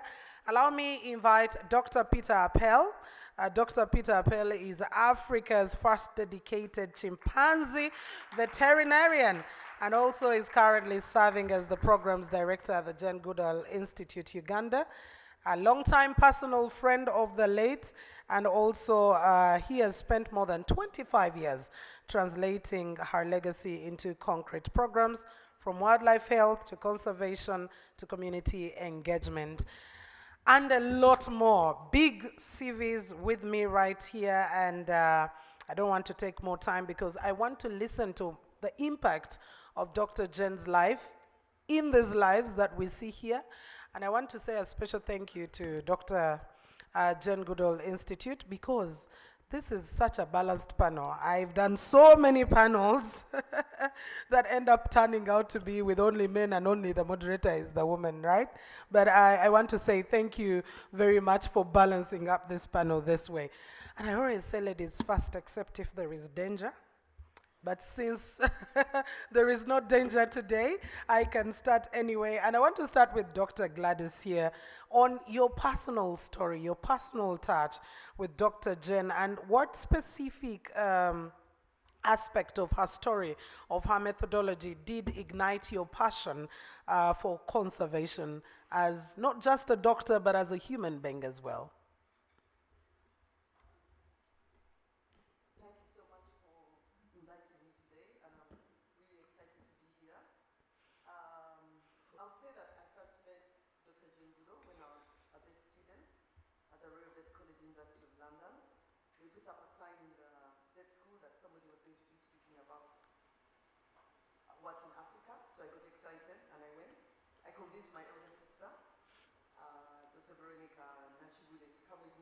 She was doing an MBA in London because I was 23 years old, so I needed to go with someone. And when I got there, I was so inspired by the fact that she personally knew the chimpanzees by name. She had a personal connection to many of them. And at the end of it, I went and bought one of her books. We were the only 2 Africans in the room. So, but her face lit up when she saw us. She was with Anthony Collins and her mother, Van. So, and she said to me, I want to invite you to Gombe. I have to admit that I haven't yet been to Gombe. But maybe we can organize it with JGI. I really need to go and pay homage. But, so that's when I first met Dr. Jane Goodall. But later on, I was in vet school and I got a chance to work with the chimpanzees in Entebbe Zoo. before it became UEC, I think. Yeah, sure. These were the victims of the bushmeat trade, and they're being looked after by JGI. So I got very attached to those chimpanzees, and I realized how bad the bushmeat trade can be. They were actually very intelligent. They used to escape from the cages, open the cages when you're not looking in those days, and run around the zoo, and then they wanted to be had, to be brought back in. Later on, I was able to convince Dr. Roma, who was the head of national parks, to hire me as the first wildlife vet in the national parks, and I essentially became the first wildlife vet in Uganda, which was a very exciting job. And mainly because of the gorillas. Oh, yeah. But I also got involved in the chimpanzees a lot, because then shortly after, Dr. Josephine Afema was also hired at the zoo. And we moved the chimps to the island. I remember moving them to Queen Elizabeth, and moving them back, and moving them to the island. We're involved in so many activities with Debbie Cox and everybody. And then when I was doing my master's after finishing at UA, Debbie said, we have 2 young vets. I really want you to train them. And that's when I got to meet Dr. Peter Appel. Okay. And he became one of the first vets after that. And he's trained so many other vets here. I can see some of them in the room. The vets, could you please stand up, all of you? Please, please. Let's give them a round of applause. Dr. Gloria Duku, stand up from CTPH. Yes. So it's a great legacy of people who are, we made animal welfare important in conservation. I don't know why Dr. Andrew Seguya hasn't stood up. He was still preparing. Dr. Andrew Seguya trained many other vets in different ways, and he headed the Uganda Wildlife Education Center and UA. So all of those are vets who have contributed significantly to conservation and later on public health. All right, thank you so much. I'm looking at the person doctor trained and the one who was trained, and they're almost looking the same age, so I'm asking myself, what is the secret? Huh? What is the secret going on here? But, well, thank you so much. That's great. I will go to Talia on the same regarding Dr. Jen. What is that which ignited about her that ignited your passion for conservation?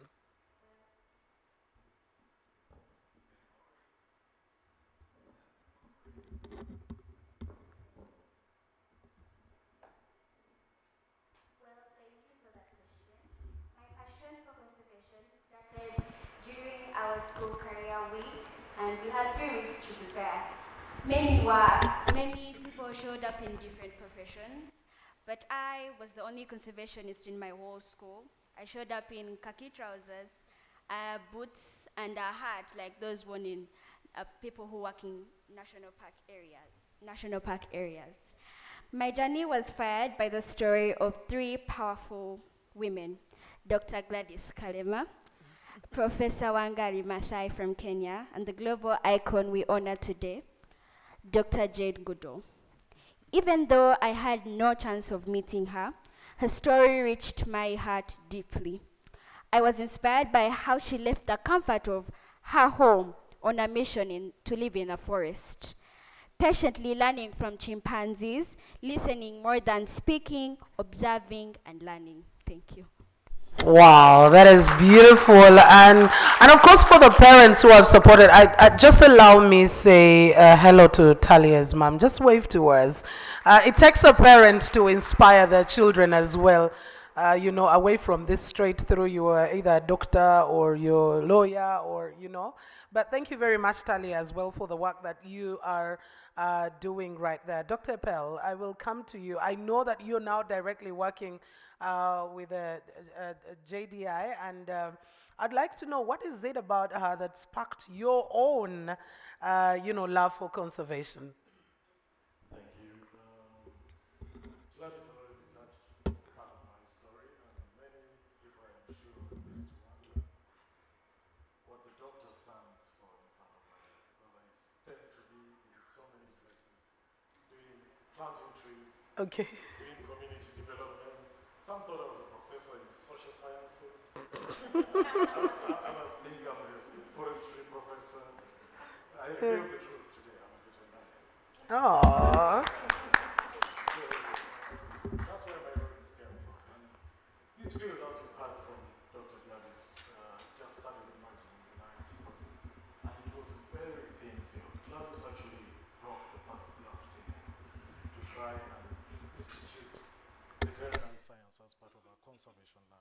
it was no mean feat. It was a bit difficult.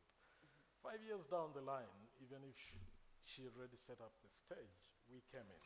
We did come in together with my colleague Richard Suna. We constituted the first two purely chimpanzee vets in Africa, the first literal cohort of chimp vets. And that was a very difficult one. I won't go deep into the challenges. We had to break new ground, write new scripts, literally start writing from scratch. How do you treat chimpanzees in captivity? How do you treat chimpanzees in the wild, which is where the story with Jen comes in. And we had to invent, make a lot of provisions, guesswork. I remember one BBC video where they caught me making a serious veterinary mistake, strategic. And I was praying that they do not they should edit it out, but somehow they left it there. I'm glad the audience are not veterinarians, so they probably didn't see it, but every time I watch that video, I see it. But then Jen came. This is around 2001, and we were guessing and we were grappling. We didn't know where we were going. And I'd like to say more or less Jen found me. It's not me who found Jen. She has this knack, like Gladys has pointed out, in connecting with people, searching you out and finding you. And this is something she carried throughout her life, trying to find out who you truly are, first as an individual, but your role and how you're carrying it. And when I spoke to her about this, we used to talk for long hours, into the night. I was the one who used to run away, actually. 3 a.m., 2 a.m., I'm like, Jen, you know, we have to sleep. Because she's traveling 300 days a year. And she keeps on talking. She's asking questions. She wants to know about you, about the people doing the work in the field, what they're doing, the challenges they're facing. And this is, to me, the greatest motivation and inspiration from Jen, because she sought out everybody at an individual level, and she made us believe. She had a way of making ordinary people do extraordinary things. And so when we broke the ceiling in chimp health at the sanctuary level, writing the manual for veterinary operating procedures that is now used across 21 countries, our next big frontier was chimps in the wild. And since the 30s, it was totally impossible. It was accepted. No vet should dare try to dart a chimp in the wild, because attempts had been made, I think, twice, in the 60s and then sometime in the 80s. And every time you dart a chimp, it sleeps and then it climbs up a tree with anesthesia setting in, and it drops to its death. And yet we had chimps getting injuries, chimps being killed, chimps falling sick in the wild, and we could do nothing about it. And Jen kept encouraging us and saying, do not give up, keep thinking. She sought, every time, she literally wanted you to keep telling her what you're doing, despite her busy schedule. And we kept talking, and she kept inspiring and pushing us, keep thinking. And in 2007, for the first time, out of austerity, we were poor, we didn't have resources. And so we were trying to use anesthesia in a very meaningful way, to try to use anesthesia for about 20 chimps to cover anesthesia for 32 chimpanzees. So we're playing around with dosages. And Becky, one of the chimps on Ngamba Island, after we darted her, climbs up and hangs onto the bars while she was sleeping. And I'm telling Stanley, why don't you bring her down? And Stanley says she's fully asleep, but she can't let her hands loose. That for us was a eureka moment. If a chimp can climb and hold, that means we can dart them in the wild and they will not fall to their death. And we approached Uganda Wildlife Authority. Dr. Seguya, I think, was ED. They gave us a waiver. We went to Chibali. The rest is history. Today, we have a 100% success rate in 7 chimps in the wild. And it's down to Jen's encouragement, and we'll continue talking. If you don't stop me, MC, I talk a lot. But this is part of her legacy. And again, one more time, Gladys, I'd like to thank you. She took me under her wings, trained me, and then I brought on board Dr. Lawrence Mugisha, also did a lot of breakthrough, trained Dr. Joshua Rukundo, who then Dr. Carolina Simwe. That is her legacy. We have passed on that baton, and the evidence is right there. Thank you. All right, thank you. Thank you very much, Dr. Appel. And maybe if you weren't a veterinarian, your other job would be a journalist. to be able to speak through and through. Let me invite Dr. Panta here as well to share your personal touch with Dr. Jen and how she impacted your love or continuity when it comes to conversations around conservation. Well, thank you. Well, I studied biology, or zoology to be precise, and I sort of heard about Jen, Diana Fossey, you know, those names, you know, we used to read about them. I had never really got a chance. You know, it's like you read somebody in a textbook and, wow, that's it. I didn't even know I would ever meet her. And then, I think in the early 2000s, she came over and she gave a talk here in this hotel. I came over to that talk and listened to her. And that talk inspired me because you could see somebody who was so passionate about something. And then little did I know that maybe a few years later, I'll be interacting with her. At that talk, I didn't get a chance to even meet her. I mean, she was up here and we were all back there. and we left. But then come 2007, I think, I joined the Jane Goodall Institute. And I think a year or two later, she shows up in person. And that's when we really first met and interacted. And as Peter says, she's a person who really wants to know who one is and probes and all that. And she was a very humble person. That's one thing I know about her. Because she would come, and you are the executive director of Jane Goodall Institute, Uganda. You were really concerned. Jane is coming, and you'd like to do all this and that. And she says, no. You want to put her in Sheraton, you want to do all these sorts of things. No, I'll stay at the house. Which house? The house was the office in Entebbe, where we used to be. And she would come, and there were some bedrooms upstairs, and you say, yeah, this is quite okay with me. I don't mind. This is okay, as long as I have a nice bed to sleep in and, people to talk to. That was Jen. Then, in subsequent years, of course, I realized that in her passion, she's one of those people who could connect people and biodiversity conservation and livelihoods.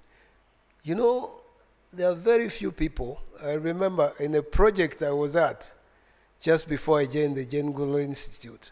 It was a biodiversity conservation project. And we had one or two components which had livelihoods in them, getting communities to undertake certain activities, economic activities in agriculture and all that. And a review team came over and they looked at what we're doing. They said, this is not biodiversity conservation. I said, but it is. He said, no, this is not. And they actually struck out those components because they said that is agriculture. As far as we are concerned, biodiversity is really looking at habitats and species and all that. They couldn't connect that people thing. But Jen had already made that connection, that if you're going to conserve, then you need to deal with people. Another example I have, I think Peter must have been with that team. A group of donors come to Uganda, and I think he was taking them around, and in their expectation, because they knew they were supporting chimpanzee conservation in Uganda, so they come around and they go to the west, and they are driving around, and they're saying, but where are the chimps? And Peter says, well, but the chimps are, they are in the forest. But we thought we would find chimps along the road. Said, no, they are in the forest. And then they said, okay, but how come you are doing all these other things which have nothing to do with chimpanzee conservation. You know, I see you are dealing with beekeeping and you're dealing with all that, and what has that got to do with conservation? And so he had to explain to them that there is a connection. These are the people who pose a threat to the chimpanzees. And if we do not reduce or mitigate that threat by dealing with these people, then the chimpanzees' habitat will cease to exist. That's when they recognize that.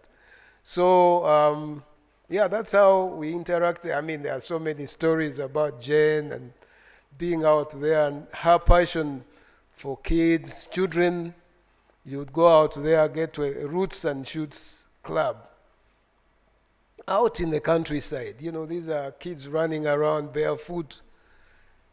And Jane, you know, is, you know, leaving all this and going and talking, trying to talk to those kids and trying to understand what they are saying. Some of them, of course, could not communicate quite properly, but you could see that she was really a committed person. Yeah. All right, thank you. Thank you very much. And I think out of that is the conversation around being down to earth. I mean, dropping all the titles. Imagine someone who comes and you're running around to get the A class and it tells you, no, I'm just fine. Reminds me about the conservation of the Pope's visit, the late Pope Francis coming to Uganda, and he says, I don't want all the other things, I want to live a simple life. That is the legacy that we are talking about today, being down to earth. Having all those titles does not take away the humanity aspect from you. I'd like to hear from Dr. Joshua on your attachment to Dr. Jen's legacy and her work and her methodology that sparked your conservation love. Thank you. The previous speakers have already talked a little bit about it. And, well, just talk about a little bit my personal connection with Dr. Jen. As everyone said, she was world famous and she was known everywhere. And I remember the first time I met her while working at Ngamba Island.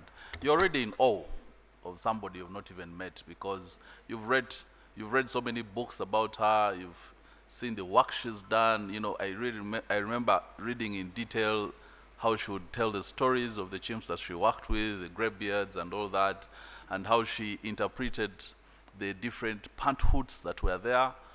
So you're already in awe. But when she came to visit us at the sanctuary, it was a totally different person. Like the previous speakers have said, she was very humble. She was very simple. She was down to earth. I remember one particular moment, everyone is telling, don't disturb Jane, she's tired, let her, you know, spend her time alone. I was working as a sanctuary manager and she was just seated at the beach watching the sunset. And, you know, I was concerned a bit. I was like, you know, much as they said, don't talk to her, let me go and say, you know, make sure she's fine. Maybe she needs a scarf or something. And she's like, sit with me. And we simply sat there and stared at the sunset. She was that simple, and she knew how to really connect. And that is a skill that I really envy with her. I'm a person who loves animals. I interact a lot with animals. They're easy to connect with compared to human beings. You had to drop that. Yes, I had. But she had this skill that she had a way in which she would connect with people and make you feel special. You know, whenever I meet famous people, very important people, they're a bit dismissive. You know, they have a certain aura. Even when they're speaking to you, you're speaking to them, they don't even look at you. They are fiddling with something. That was not Jane. Jane would look at you in the face. She would touch you on the arm when she was speaking to you. Yeah, and you would get that connection, and you just simply couldn't help it but love her. And, you know, we like Peter said, you'd spend lots of time talking, and she was talking about everything. And one particular moment, I remember one of those nights, she liked her whiskey, and fortunately I also like whiskey, so we were sitting and... You had a connection. And chatting about it, and she took us through the different panthoods. We felt that as caregivers and people who work primarily with chimps, that we knew a lot, but we learned a lot from her that night on the different panthoods and what they meant, and you know, how it improved the way we even connected with the chimps that were there. So as part of her legacy, what lesson that I took from her is that through understanding animals and chimps, actually, you can better find a way to connect with people. And that is a lesson I've taken to heart, and I think it has improved my connection with people, and I believe it will continue to do so. Yeah, well, I could speak and speak a lot, but I'm always cautious that sometimes when I'm speaking about things that I'm passionate about, I start rambling. So I'll pause there for now. Okay. But that is really her legacy and something that I could speak to in my first connection with Jane. Oh yes, and one other thing she had an extraordinary mind that she, like Dr. Pant has said, that she would make certain connections. And for me, one thing that I found amazing to this day, we met once, that time we didn't talk so much, we just sat and watched the sunset. But the next time she came and said, "Hi, Joshua." And I was amazed, like, this lady remembers my name. We spoke for all of 5 minutes the first time. But that was something that I found amazing, especially for myself, who is terrible at remembering names.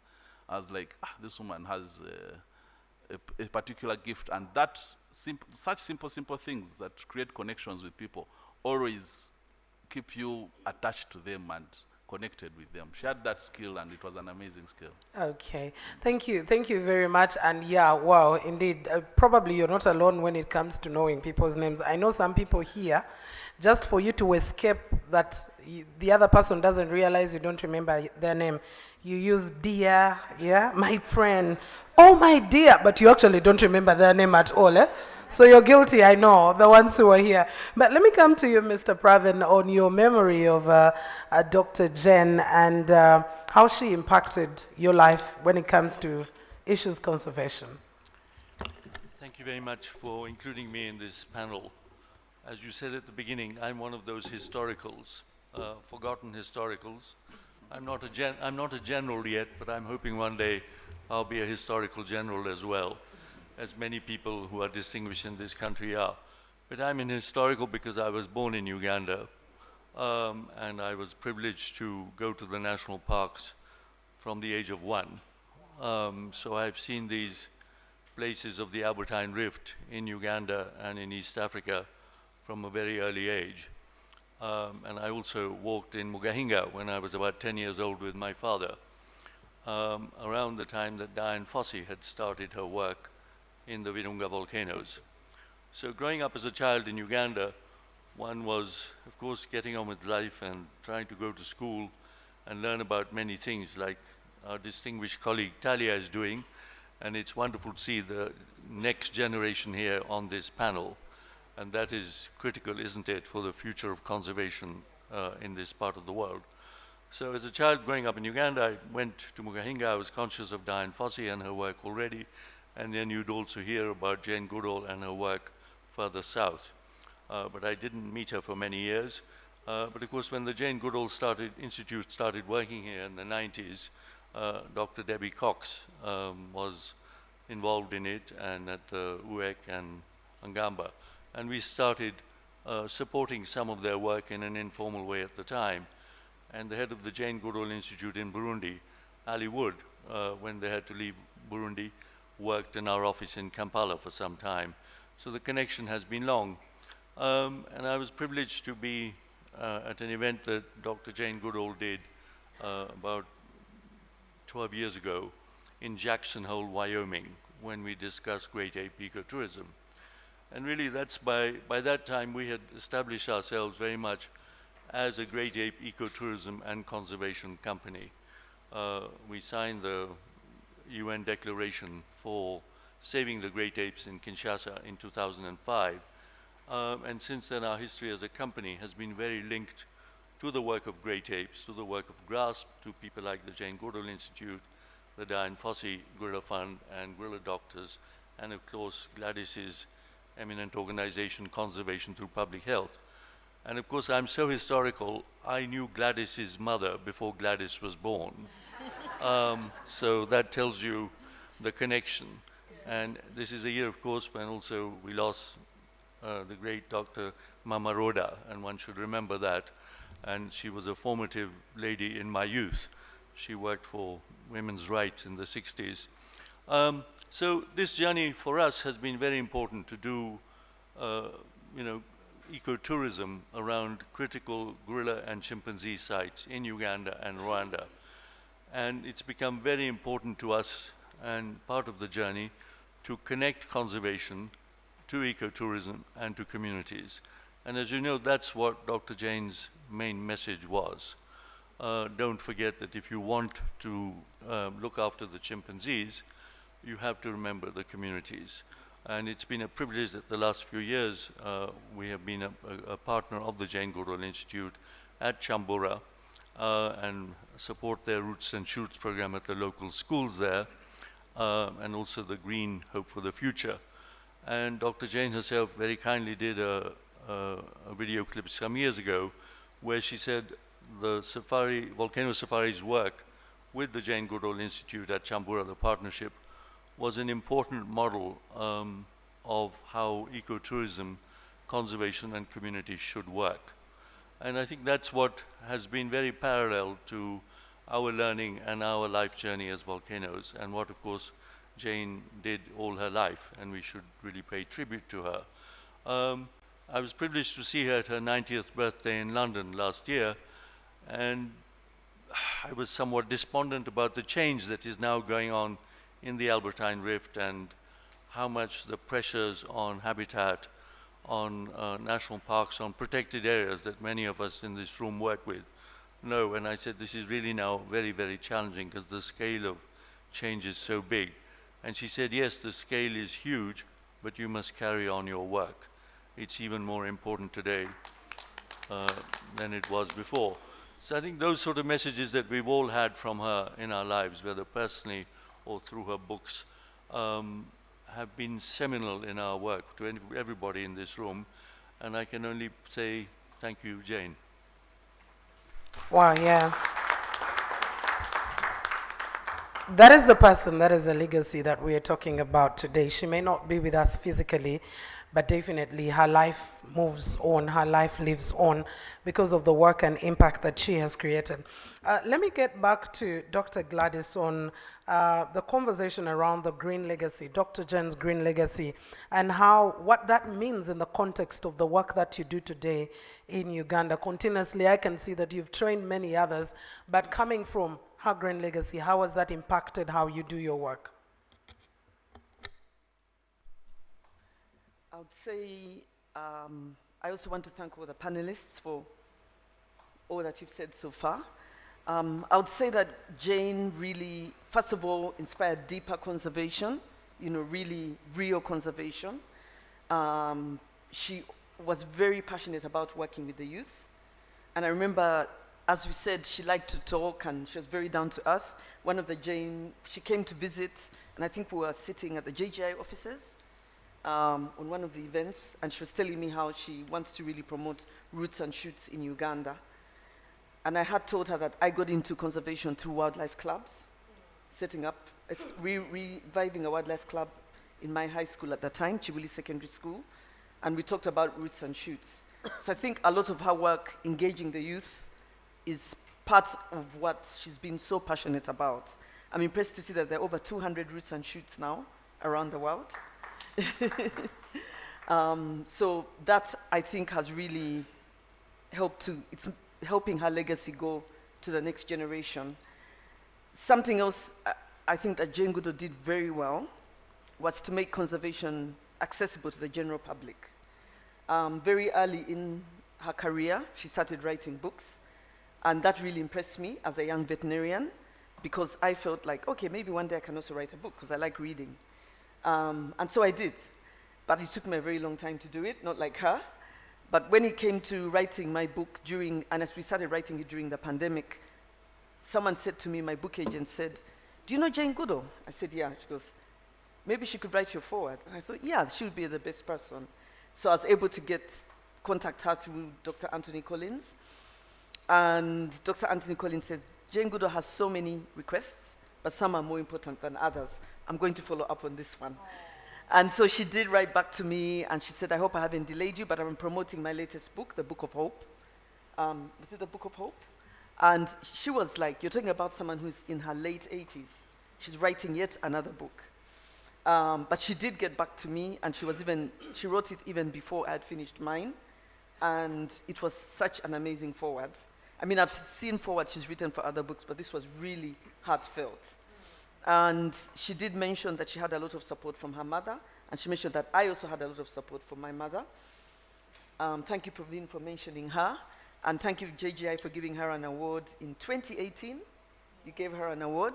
She also wrote a book, My Life is But a Weaving. Sadly, she passed on in August.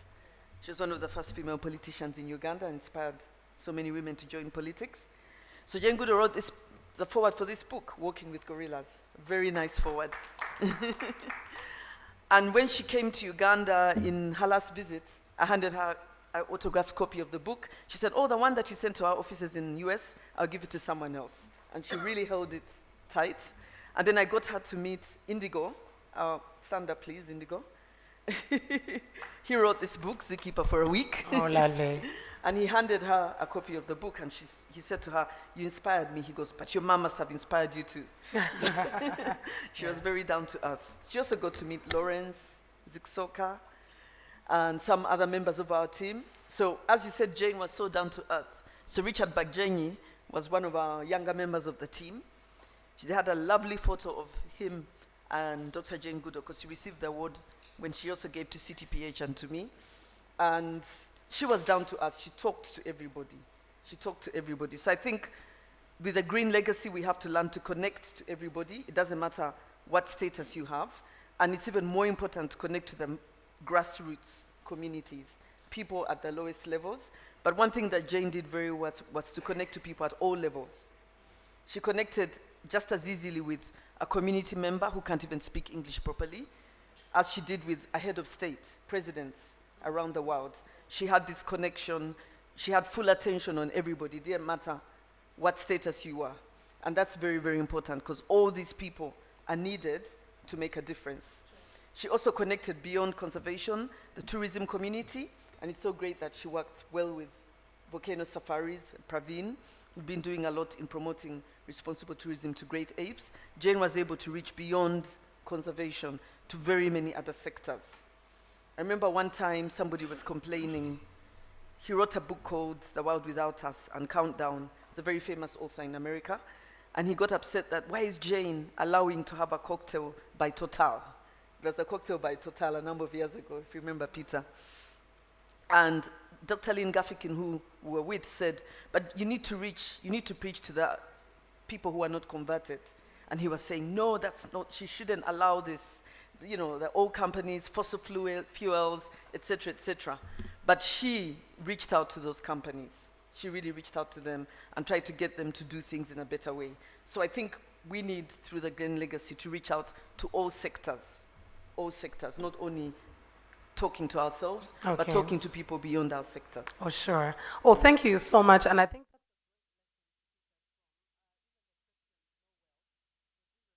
come for those who are already saved and those who already knew God.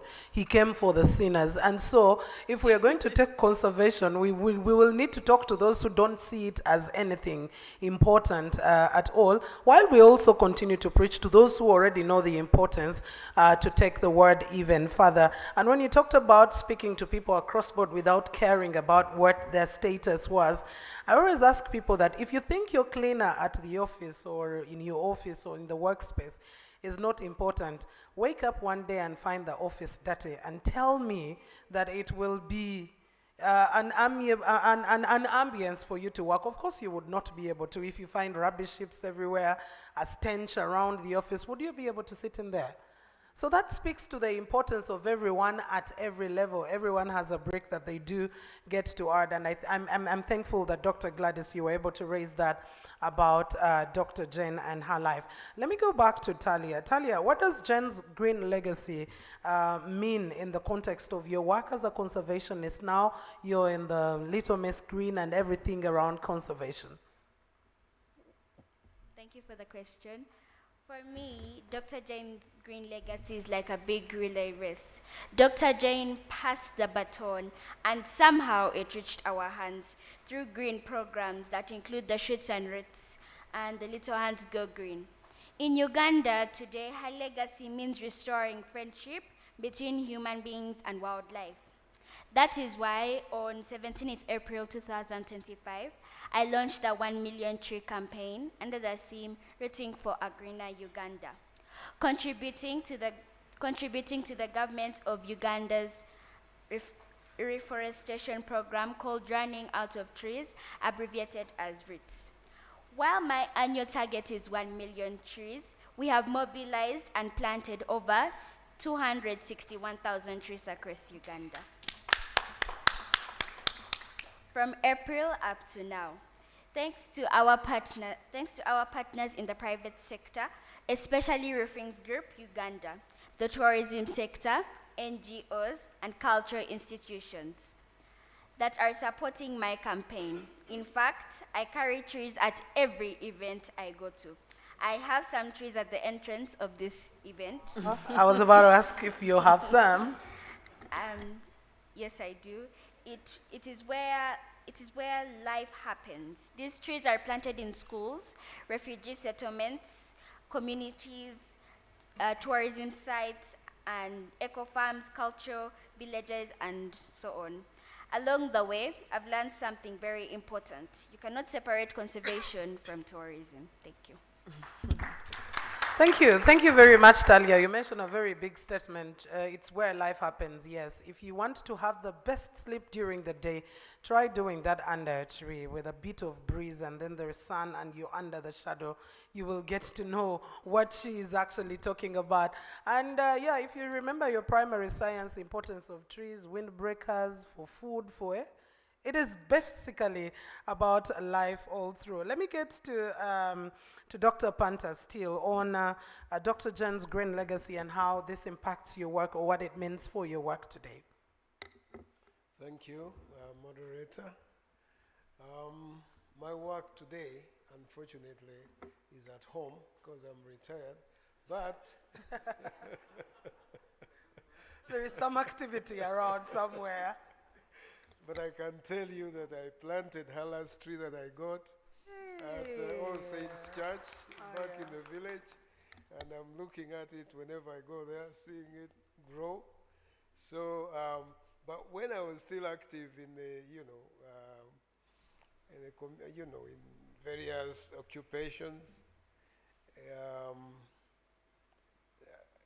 we, as I mentioned earlier, we had already recognized that human beings and people are key in conservation. And one of the impacts they have on the habitat is really degrading the habitat. So one of the ways in which you can improve the situation is by seeing a restoration of the habitat. And so while I was still at JGI, they had already started on this whole issue of planting trees and trying to connect corridors. For those of you who don't know about corridors, I'm not talking about like corridors in this hotel, but as you know, in the Albertine Rift, you've got a series of forests where you have chimpanzees living, and they are isolated as communities. And in the long term, it would be necessary for these chimpanzees to connect, at least to be able to exchange genetic material. You do not want a lot of inbreeding in the communities. So basically, you look for areas like streams, riverine areas, see how you can connect these patches of forest through planting trees and through getting communities to enable regeneration of trees. And those are some of the activities we're involved with. And I must say that there was a bit of success, and I know that even now, Jane Goodall Institute and other organizations are continuing with these attempts to connect the various large patches of forest. There are challenges, of course, as you might know. Much as you want to connect Budongo and Bugoma, then you get somebody coming in and wanting to chop down Bugoma, or at least part of it. Yeah. That's a bit of a challenge. But, you know, just like Jane, she never lost hope. That's why when you look at some of the books she has written, Reason for Hope, Seeds of Hope, you know, she always had hope. And she always knew that there's something that can still be done, despite the gloom. So essentially,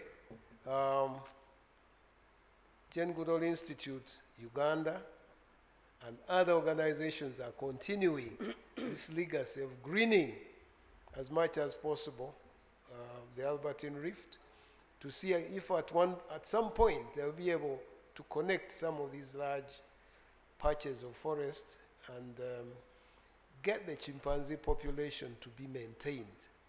I think earlier on we heard that we have just over 5,000. Yeah.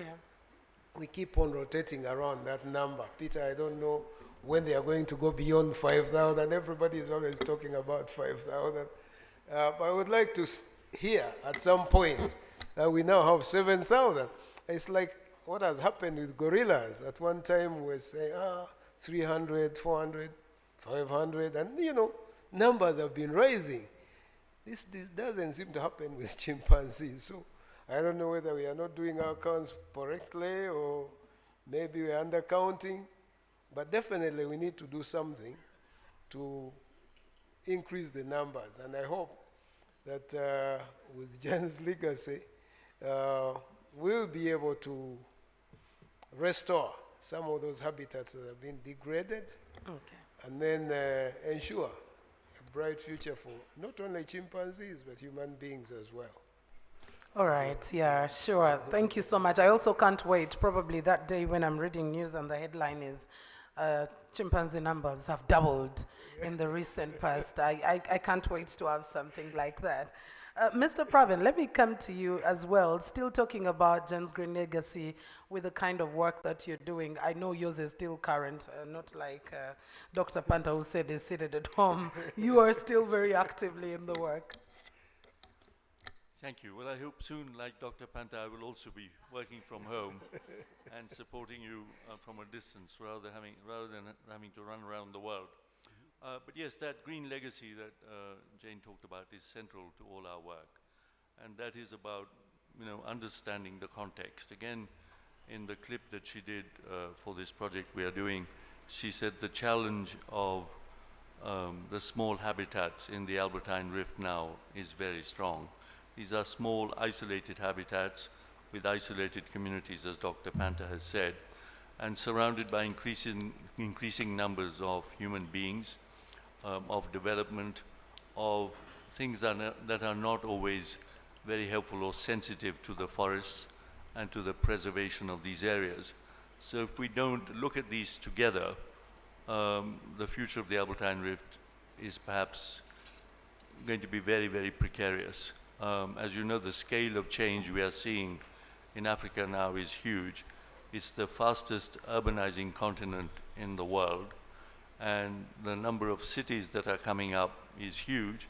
In the next 20 years alone, there are possibly 20 million cities that are emerging. And urbanization now is not only a phenomenon of the main cities, the urbanization you are seeing in the village areas.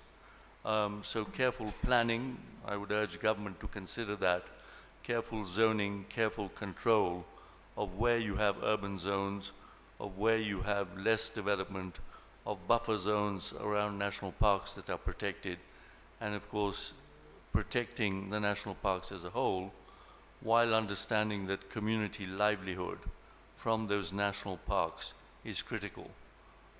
Certainly in our work, we believe that people are an essential part of the conservation chain.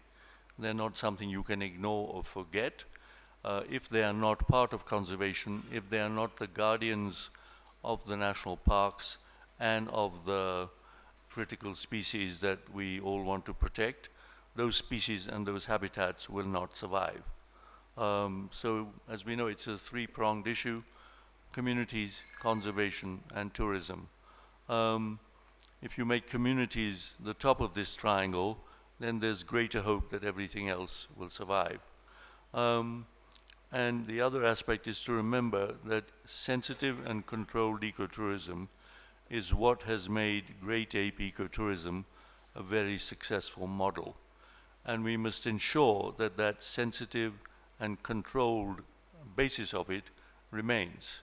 Dian Fossey, as you may remember, was actually against gorilla tourism because she thought that would help wipe out the gorillas.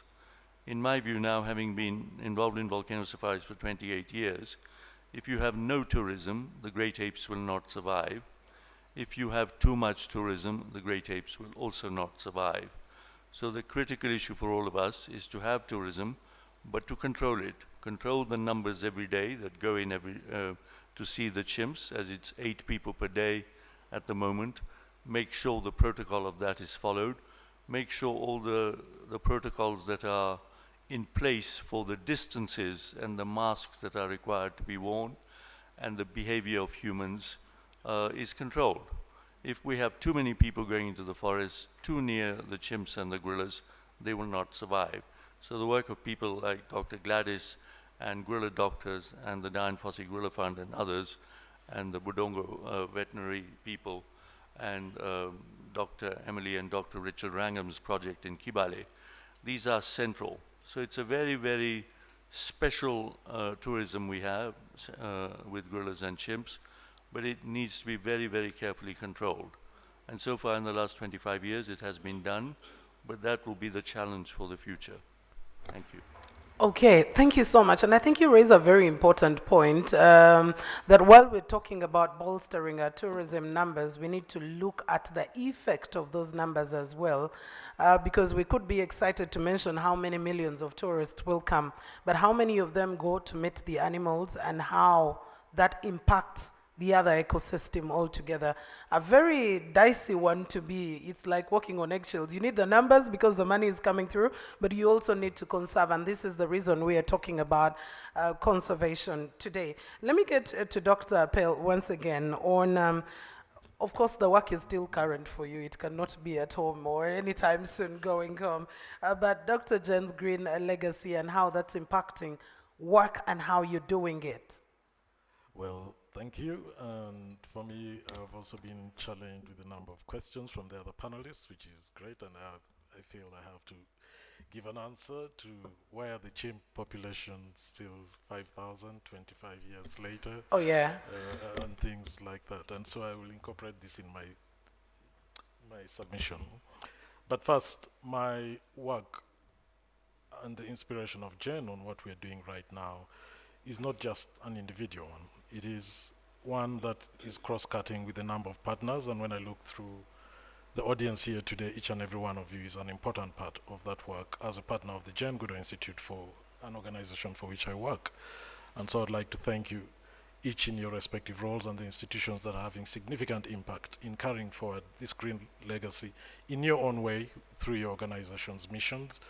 And we appreciate that, and I'd love you clap for yourself. But I also want to recognize the team that I work with, who are really central at anchoring Jen's legacy in Uganda, starting with the Executive Director, Mr. Byamukama. And then we have some of our members, James. I really want to recognize the Jane Goodall Institute team. Please stand up. Please, GDI team, please go up. James, Michael, the GIS, the scientist, and this is central to Jane, facts, figures. We don't just assume. We just don't say statements, yes, right? And Michael is at the center of it with the very high resolution imagery that can read your number plate from the sky. David Combs, a very important part of our work, communications and spreading the word and selling it. We have Jocelyn, who is in charge of our partnerships. Working with partners is great. Where is Yvonne? Yeah, and then our procurement, which is very important. Our strategist, James here, has already spoken. Now, for us, Jen's legacy is at the center of our work because earlier on, for those who have read her book, in the early days, she went to Gombe really in search of chimps sent by Dr. Leakey. And so she sat for hours looking for these chimpanzees. And she did something that is now central to our work. She sat and observed for weeks, for months, waiting for chimps to come to her. Before she did anything, she just sat and observed.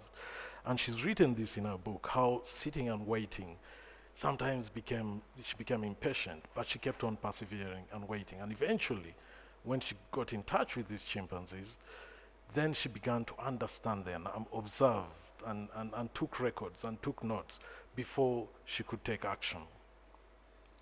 This same format, she came with her mother, who was a very important part of her life. And her mother was engaging with the communities. And so when Jane later saw the plight of the forest, of the chimps that she was trying to save, being decimated, and she knew that their future was in peril, she knew immediately she had to reach out to communities. And she worked through her mother, and then she got in touch with the communities to understand what's driving this change, this negative change, and how can we together make a positive impact. And that translated several years later to a model we use now called Takari, which means take care. And it's at the center of our work here in Uganda and across JGI offices, which really works on the fundamental principles and follows what Jane did way back 65 years ago. By this year, we make 65 years of continuous research since 1960 when she began. And those pillars are engage as the first step. She engaged the chimps in the forest. She engaged the communities in Gombe. Listen. Listen. She sat quietly in that forest and listened for weeks, hearing their voices, their calls, and that's what led her to that. She also sat listening to the communities and their problems and their plight. Understand. You can't act before understanding. And this is a message she kept on resonating. After engaging, you listen, you understand. And when you understand, then, and only then, can you act. And that action will be informed by all these steps that came before. That's at the center of our community model. And Jane Goodall Institute is a community-led, community-driven institution. We know that the issues that threaten our habitats and our forests are really driven by socioeconomic issues. And in turn, wildlife has a significant impact on those very communities and livelihoods of the people who live, especially next to those forests. And in Uganda, we have seen a lot of problems where chimps are now having a very big conflict with communities. Children injured, crops damaged, property damaged, and then there's the retaliation. Chimpanzees themselves killed and forests further cleared to ensure that chimps do not come. And this is a cycle, a vicious cycle that continues, and probably one of the answers to Dr. Banta's question. Why is it that the population of chimpanzees is static? The rate at which the degradation is happening, the rate at which we, all of us here, are impacting on nature and the habitats is much higher than the rate at which we, as the partnerships here, government, other CSOs, are trying to recover that habitat. And so, as Jane always said, we have to continue working. We at the Jane Goodall Institute, and I speak only for the Jane Goodall Institute, have really pushed as hard as we can with support from partners, and I appreciate Diana's support from Austria and other donors. We've done recovery and restoration right now of over 54 square kilometers. And when we tell people that we planted 6 million trees and restored 54 square kilometers, at the last workshop I attended, they said, if you've really done that, so how come we can't see it? Yes, and we can't, because the rate of degradation, the rate at which trees are falling, is much faster than the rate at which we can replant those trees. Whether you plant 1 million trees and then 20 million trees drop, you won't see it. But should we give up? We at the Jane Goodall Institute have the commitment that we are not giving up. And most importantly, as I conclude, for the fundamental ethos at which our mission, our vision is anchored, that we are not doing this for chimps. Many think of us as a chimp organization. We're doing it for us, for people. Our model is such that by protecting chimpanzees and conserving chimpanzees and their habitat, We then elicit ecosystem functions that come from protecting nature, water, pollination, the electricity we are seeing right now, those rivers, the small rivers that meet and drive River Nile, come from forests. You won't switch on a light if a chimp didn't plant that forest or any other animal that we seek to protect. And so we sometimes seem so distant and so removed, and we think we're in Kampala, a chimp, a lion, an elephant does not matter. They matter. That light that you're turning on, that generator running your business, is driven really by ecosystem services. Pollination, Uganda, over 80% of our economy is nature dependent.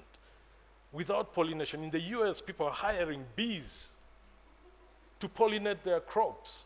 You hire bees to come and pollinate your crops. We plant a seed, sleep, wake up the next morning, and some butterfly has done the job. And we do not think about nature. And so our call really is to drive those ecosystem services, tourism, bringing in 74 billion shillings to Uganda economy, chimp tourism only, every year, putting money in pockets, putting jobs for those who need it. We're talking about pollination, agriculture, soil fertility, climate that is changing so drastically now. The floods we see in Kampala can be regulated if we touch whatever. And that is at the heart of JGI's model: conserve, produce ecosystem services, and who is the ultimate beneficiary when the ecosystem services are functional? It's us. It is us. So when we, together with the rest of the conservation world here, are calling continuously for action, which was at the center of Jen's message, that hope is sometimes misunderstood by many people, and that we always think of it passively as something that we hope will happen and we do nothing about it. But she emphasized that hope is nothing unless you engage and act. And the call today for each and every one of us, as the Jane Goodall Institute does its part, that we all continue to do our part in this great big picture of our quest to conserve Uganda's natural resources. All right. Thank you. Thank you so much. And you're definitely spot on that each and every aspect in the ecosystem is very, very important.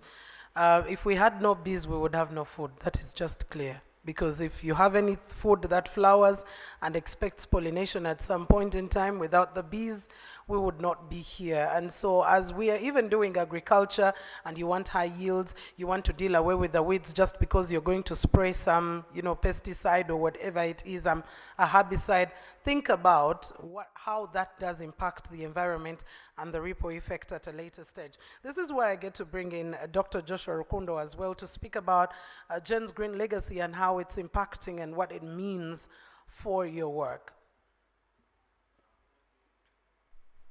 Thank you. Yes, once again, to add on to that, our work as the Chimpanzee Trust, of course, we are an organization born from the Jane Goodall Institute, which already speaks to the legacy of the Jane Goodall Institute, that part of the work that they do is about creating sustainability, starting projects, starting programs that in the long term are able to run themselves and be able to continue. And the Chimpanzee Trust on Ngamba Island is just one of them. There are many, many other success stories like the community groups that are in Kasongoire and many other places. And that is really a reason why we must have hope, or why the reason that we have hope, and the reason that we continue to speak about the Green Hope Legacy, that there are so many things that continue to give us hope and continue to give us a light at the end of the tunnel, like Ms. Leitziger said, and that we must continue to take these actions that we do. Like I said, I'm very terrible with names. Like Praveen said, that you continue doing these small actions despite all the challenges that we face. And like Peter said, much as we continue to see that there's a lot of degradation, we shouldn't stop planting trees, because if we stop, then what is going to happen in the next 25 years? If we stop doing the community outreaches, what is going to happen in the next maybe 5 years? If we continue, like part of our programs we do, school outreaches, if we do not convert the young people into conservationists at this age, at that young, tender age, so what is going to be our future moving forward? And if we continue to dwell on the fact that the chimpanzees are not increasing. If we have not been doing all these actions, what would the numbers be? Just think about it. So definitely the work that we're doing has an impact. And like Jen liked to say, let's be the change that we want to see. And it's through our own actions. We've done a lot of the listening, we've done a lot of the observation, we've done the connections. Now it's time to take action and start with the small things. Many times we think that we have to go all out and start with the big things, but simple, small things that you do in your homes, like plant a tree, like conserve energy, like manage waste. You know, one of the little things that Jen used to do, I was told about it in one of the talks that she gave, is that, I think I read it in one of her books, that even when she would go to the hotels, if she had to sleep in a hotel, she would not leave trash in the trash, in the trash, because she was like, this trash is going to end up in a river somewhere, it's going to end up polluting the environment somewhere. And it is from those consistent actions that we must not only start taking, but consciously take them, that we can actually have a long-term impact. Because Sure. if everybody does something small, that adds up over time. So let's not lose hope. Let's continue to have hope. And like the theme says, to carry forward Jen's Green Hope legacy in restoring ecosystems for people, the planet, and the prosperity. I just wanted to mention that much as Jane started with chimps, she was not really about chimps. And she even used to say her favorite animal was not a chimp, really. Much as she spent so many years observing these chimps, it helped her to understand them, it helped her to understand the ecosystems, it helped her to understand how to work with communities, and she just simply made those connections. And a lot of her talks were really about the planet Earth itself and how we can live harmoniously with wildlife, with both the flora and the fauna. And we many times underestimate the resilience of animals, including ourselves, because you can see it from the simple actions that are taken by some of these programs. If you do restoration in a particular area, or you plant a tree, or you plant a few trees, and you come back a couple of years down the road, and you see the results of what it is that you actually did a few years ago, you get inspired to actually do more. So for me, in our work that we're doing, and we really continue to have hope, and we continue to do the things that we do. We continue doing the school outreaches, and even the simple things of, you know, having Ngamba Island continue operating and being a beacon as a place that people can come and see and actually appreciate the species and understand why it is that we need to protect them. Yeah. And in protecting them, we protect habitats, and in protecting habitats, we conserve other species and other wildlife that depend on them. And in the long run, who does it help? It's us. It's us. Yes, sure. Yeah. All right, thank you so much. And I like, Dr. Joshua, that you talked about the idea of the little things, the small things that we do that will make a difference. Start by, even when you don't walk, but just, you know, slide your legs from one place to another. In that very brief movement, you'll move from one point to another. And I agree. Personally, I don't celebrate my kids' birthdays by throwing a bash. I agreed with him once he started understanding a little, and I said, every birthday, we'll go back to the village and plant at least 100 trees.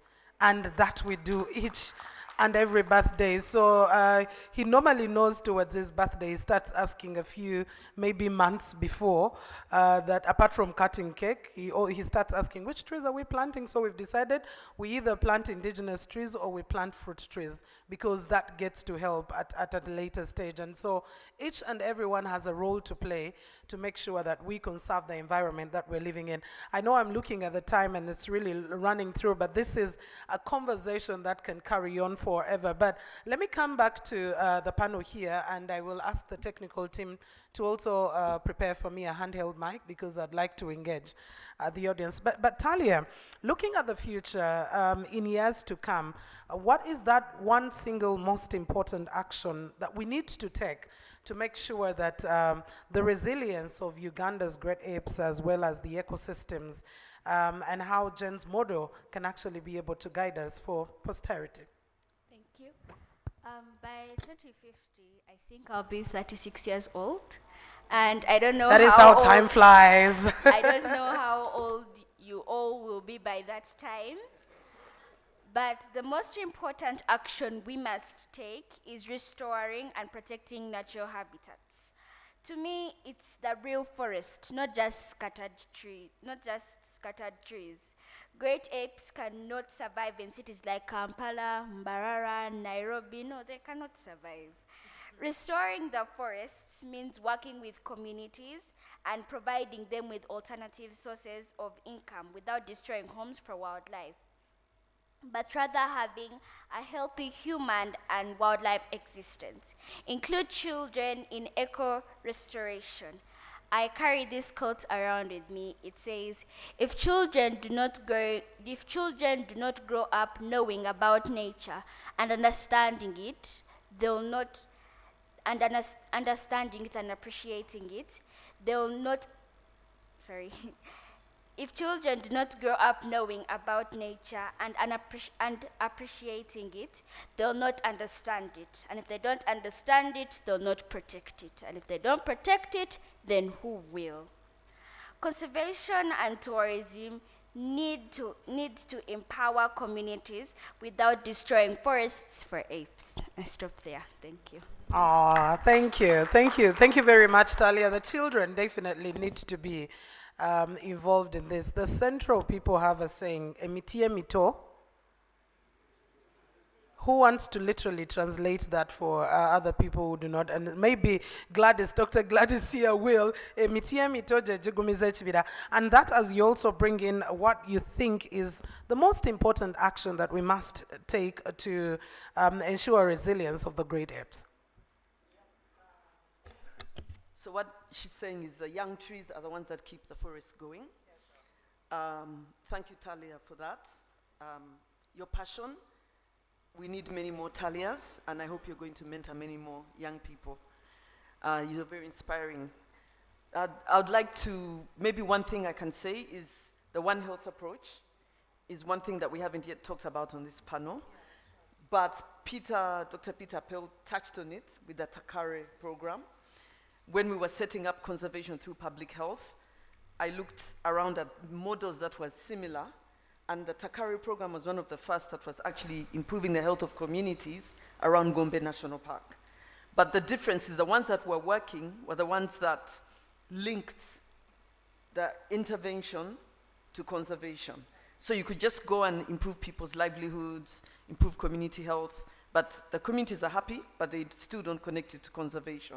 So that was something that we really targeted at CTPH. We had to make sure that if we're improving your health, you have to know it's because you're living next to gorillas, and we know that if you and the gorillas are healthy, you're both going to do well and benefit from each other. So I think we need to look very much at such models. I really want to emphasize that to protect the great apes, we're going to have to improve the health of communities, bordering areas where great apes are. Because we're so closely connected and we can easily make each other sick, sharing over 98% genetic material. Chimps are closer to us than gorillas, 98.8 and 98.4 for gorillas. We will not be able to protect them. So improving community health, I'm glad the donor community is here. Thank you for all the support you've given us so far in doing this. I know the British High Commission has also helped us a lot, and so many other donors, Arcas Foundation, National Geographic, and many others. And USAID. We need to improve community health, and we also need to make sure that the people who visit the great apes are healthy and don't make them sick. So things like mask wearing has to continue forever now. Yes, because actually it was found, I think in Rwanda, that there was much less respiratory disease in the gorillas because people were wearing masks during the pandemic. So it was protecting them from flu, because respiratory disease is much higher in Rwanda than Uganda because it's colder and higher up.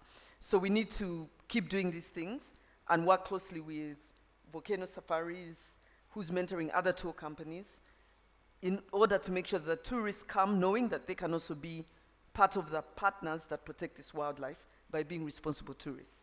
So One Health is a very important way that we can keep the great apes going.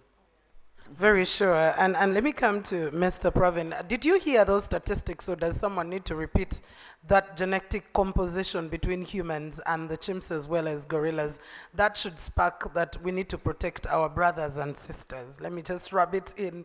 We need to protect them. But Mr. Pravin, what more do you think we can be able to do to ensure the resilience of the great apes, but the ecosystem?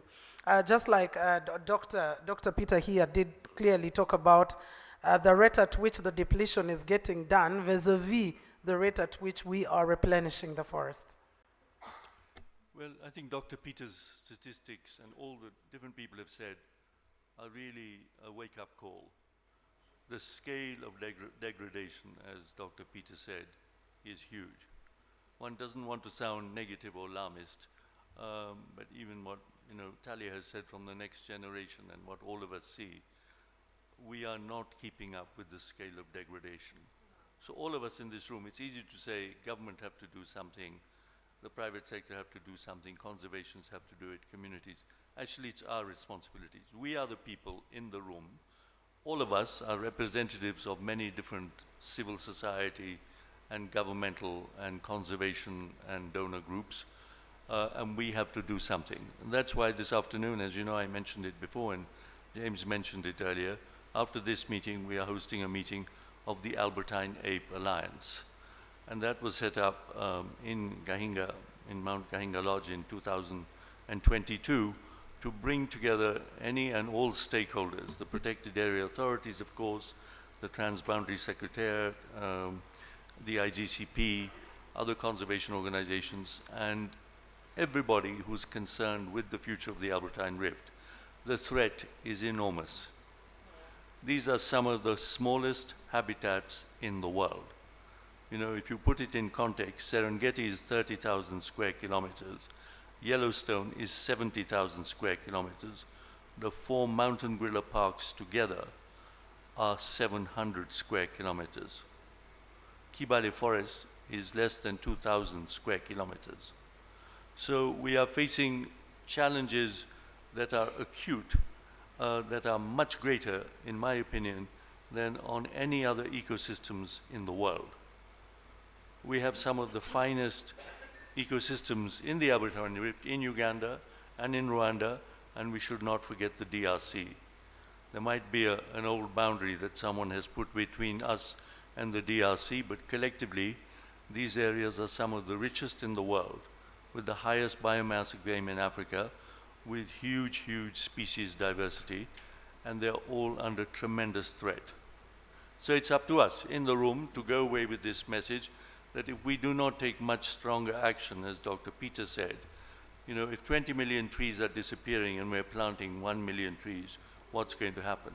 If you drive from Fort Portal to Bukavu, for example, the whole of the length of the Albertine Rift, you see this every day. The humans are getting more and more. The zoning, as I said earlier, the control of urbanization is not happening, and the degradation is everywhere, and it's huge. So it's up to us to do something about it. Because Talia again summed this up, the great apes cannot live in Kampala or Mbarara. No, they definitely cannot. And we also cannot become frogs. We cannot become, apes by going to there. Well, why are we wanting to degrade their environment to live there? Let's stay in Kampala and let's leave them to stay where they're supposed to live. Dr. Rukundo, let me come to you still on what actions we need to be taking to preserve for the future, because we want to be telling our grandchildren, getting to know how fast time runs and the importance of time came from what Talia told us, how old she will be in 2050. While it looks too far or while it looks too near, depending on which context you want to, time will soon go and we'll get to that point in time and we'll look back and say we didn't do what we were supposed to do. Thank you. I think specifically, not just specifically for the apes, I think we need to, Peter and the others have talked about it, and about the model that JGI uses and other models. It is about, first of all, getting people to understand and appreciate the conservation, rather than always preaching to ourselves here. We are all conservationists here, we understand the message, but how many people actually do? So a lot of awareness needs to be done, and that is one of the actions that must be taken. There's a person somewhere, I think, on Nat Geo that had a saying that he likes to say, that we protect what we love, but we only love what we know. So if you don't know, you will not love something, and if you don't love something, you will not be able to protect it. So that is the action I think we need to start with and focus on, and create a little bit more awareness in the world. The world right now is, I think, in my own personal opinion, is going a little bit astray. We're getting distracted by unimportant things, and they seem to take a lot of our mind. Like right now, we are so worried about access to the Indian Ocean. Okay, yes, it's there, but it's not a big deal. There are other things that matter a lot more, and it is because people don't have awareness. They don't have an understanding of the need to conserve. They don't have an understanding of why they need to conserve. They don't have an understanding of how it connects to their simple everyday livelihood. Like Peter said, how it connects to the lights that you enjoy, how it connects to the water, the running water that you enjoy, the water that we're drinking right here, the environment that we are enjoying here in Kampala, and how it connects to the environment itself in general, not only in our country, but as the planet Earth, and how to be able to sustain the livelihoods that we have, or the lifestyle that we have. We must conserve the wildlands. Thank you. And I love that you said we must, not we should. We must, because it's upon us. We either do or we are doomed at the end of the day. Dr. Panther, what's your own view of how we can be able to conserve? Thank you, moderator. As I said before, Jane never lost hope, and I think we shouldn't. Some years ago, I'm terrible at remembering years, but I know I was at an event in Nairobi, and the chief guest was the late Professor Wangari Maathai, and there was this school group which had been brought to this occasion to sing, and the teacher who had brought these kids made an apology that they did not, he was sorry they were not going to sing a song in the local language because they had not had enough time to prepare. So they would sing in English and then maybe Swahili. And in her remarks, she said, I wish to differ from the teacher who said that they could not sing a song in our local language, and she said that is one of our biggest problems. She said when they were growing up as children, they knew most of what was in their surroundings, in their local language. And that over time, people had lost touch with their environment just because they didn't know. Now, if I ask most of us here in this room whether their children can, let alone speaking the local language, but name trees, a few trees, common trees around their home, or common birds they see, whether they would do it, it would be a challenge. And Professor Maathai Wangari was saying, if you don't know what is around you, then there is no motivation for you to protect it or conserve it. So these children are growing up without knowing what is around them. And so they feel detached. And so I'm happy that my neighbor here is actually taking up that mantle to sensitize. So people need to know what is around them. One of the models, Joshua here mentioned a place called Kasongoire. One thing I can tell you about that, as far as I remember, JGI did have a project there some years ago. There was a huge challenge, a little forest with chimps in them, with chimps there, and the community. And there was a huge conflict between the chimps and the community. And so there was this project to try and see whether they could set up a mechanism by which the community could deal with this conflict by themselves. The people would go, especially children. You know what happens in the villages. They send the kids to fetch water. So the kids would be sent to the forest to fetch water from the well. And they would go at a time when the chimps are around. The kids didn't know much about how chimps behave. So their reaction would be either to try and stone them, throw things at them, and the reaction of the chimps would be to attack. And sometimes the chimps would do some of those panthoots, which one of which he demonstrated this morning. And yet some of them, much as this one was a good morning or a welcome, some of them actually are not. Some of them are sort of a threat. So, and these kids don't know any better. So when they are making these sounds, the chimps feel challenged or threatened. And so they react in the way they do. So anyway, to cut a long story short, this project was implemented in which the community was empowered to undertake certain livelihood activities, and then they would save a bit of that money and put that money into a resilience fund so that whenever there was a problem, like for example chimps invaded and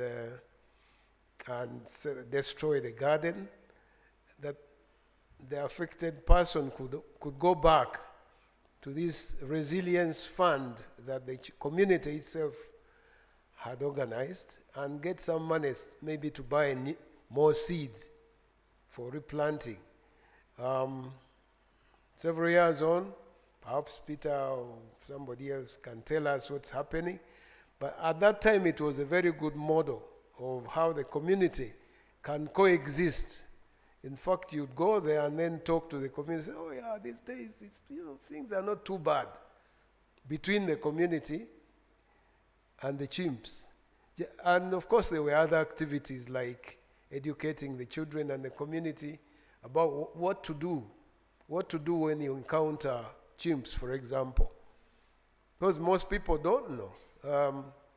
It's like even with a dog that is a bit umbwakali, one which is tough. You can encounter it and it not do any harm to you by the way you react. And it can harm you by the way you react. So even with chimps, because you heard Gladys say how close we are, even with chimps are very intelligent. They do recognize things, they do remember things, but people think, these are animals. And so we tend to forget that these are beings that are highly intelligent and that they can react in certain ways. So going forward, I think we need to be able to take Joshua's advice here about getting people to know, awareness, to take it a bit more seriously and get the word around. People should know about these animals. You get people, even national parks today, when you go out there, people are advised that these animals, much as they might be there, they are wild. When you are in a vehicle, they just see some large animal. Don't get out of that vehicle, because then they'll see something else, an enemy, a human being, and they'll attack you. And yet when you are inside the vehicle, they wouldn't attack you. But people tend to ignore some of those things, sometimes for, to the detriment of their own lives. So awareness, community empowerment, and must say, perhaps, before even going to the community, just to put this out, we need to start with our politicians, our political leaders, Because some of them do make very, I would say, very annoying statements when they're out there. You'd say, but this guy, how could he be saying that? So I don't know whether they are really aware of the implications. I don't know whether they know what, Peter here said, that you wouldn't be eating these beans from Owino or wherever, peas from Nakasero market, if the bees were not there. And yet people are doing things, we promote, these days it's very convenient for people to buy herbicides and whatever sides they're out there from Container Village, and then go and use them any way they want. They even make cocktails now. They decide, this one is not working so well, let me mix it with that, and then spread these things all over the place to the detriment of not only bees, but other wildlife as well, which could be helping us maintain our natural systems. So this awareness thing, I guess we need to put it a little higher, a notch higher. Okay. But of course, organizations such as JGI and other civil society organizations may not have sufficient resources to do that all over the place. But if the politicians were sensitized, perhaps they would vote a bit more money into some of these issues. Oh, yes.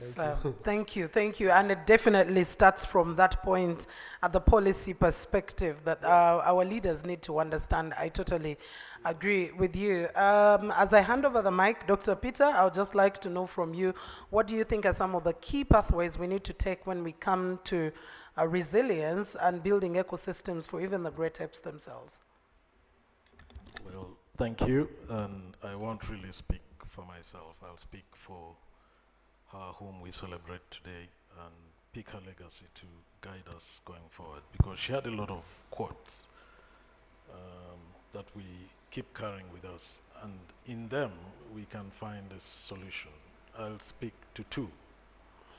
One, which is not so common, is when she said that lasting change comes from a series of compromises, and compromise itself is good for as long as we do not compromise our values. So when we look at conservation, there is a lot of compromise. There are human needs on one side and the ecosystem needs on the other side. Until we understand that, we have to compromise. The communities have to give something, not take. And the ecosystem itself will give back and not take. That is the first major step. That understanding and the call of my fellow panelists who have really echoed awareness, which was central to Jane's message. The second one is really her reasons for hope. Jane's reasons for hope. Her first reason for hope for the next 50 years was the amazing human intellect. My fellow panelist here has spoken about, I wonder what politicians think when they make statements that they do, for those who do. But we are a very intelligent species. If we could carry the intelligence and the logic that we have towards making positive change, we will go places. So her first was the amazing human intellect. The other was still connected to people, the indomitable human spirit, that we continue to persevere even in the face of challenges. And she kept on calling us never to give up, that human spirit to continue. We have had statistics here which are daunting, deforestation rates that are alarming, population growth impacting on those ecosystems significantly. The rates of attacks, we have recorded 1,700 incidences of chimpanzee-human conflict only, and those are the ones that are reported, with 40 injuries to chimps, over 40 and over 30 to humans. When you look at those statistics, you look at the deforestation rate, you want to give up, but our spirit to continue is what drives us, and that's what Jane called us to do. The third one, which is now connected to nature, Jane always said that the resilience of nature is unmatched. When you give it a chance, just give it a chance, it works with you. We've seen forests recover when we're not even just actively planting, working with our partners, Uganda Wildlife Authority and National Forestry Authority, when a place is protected and law enforcement is done, the forest comes back. Rivers come back. I'm a scientist. And whereas I preach this to the communities, that rivers will come back, I'd never seen one until around 2009 when I met Joram. And I told him, you've drilled a borehole in your land. That's good, you're supporting the community. Joram was one of our beneficiaries. And he says, no, Peter, no. This stream was dug by local government here in Chizaramfumbi about 10 years ago, but it dried. But now that we've started planting trees, it's recovering. And you see that this actually works. And the final one, which he was so passionate about, and probably that's what's going to carry a legacy, is that the power and the passion of the youth, the children, the next generation. Talia, 2050. So, I won't mention my age then. That was Jane's dream. And today, in Uganda alone, the Jane Goodall Institute is driving change through working with over 200 groups, raising from just 30 groups about 3 years ago, thanks. James, he came and put his energy behind it. We have 200 groups, over 12,000 children, youth, championing the environmental conservation, protecting the environment for animals and people. And world over, we have in over 70 countries worldwide with hundreds of thousands of members, and we call upon you to join in your own special way. Even adults can become members of Roots and Shoots, where you choose to deliberately act, because hope is driven by engagement and action. And if we act, we can make a huge difference for animals, people, and the environment we all share. And that is Jane's Green Legacy Hope.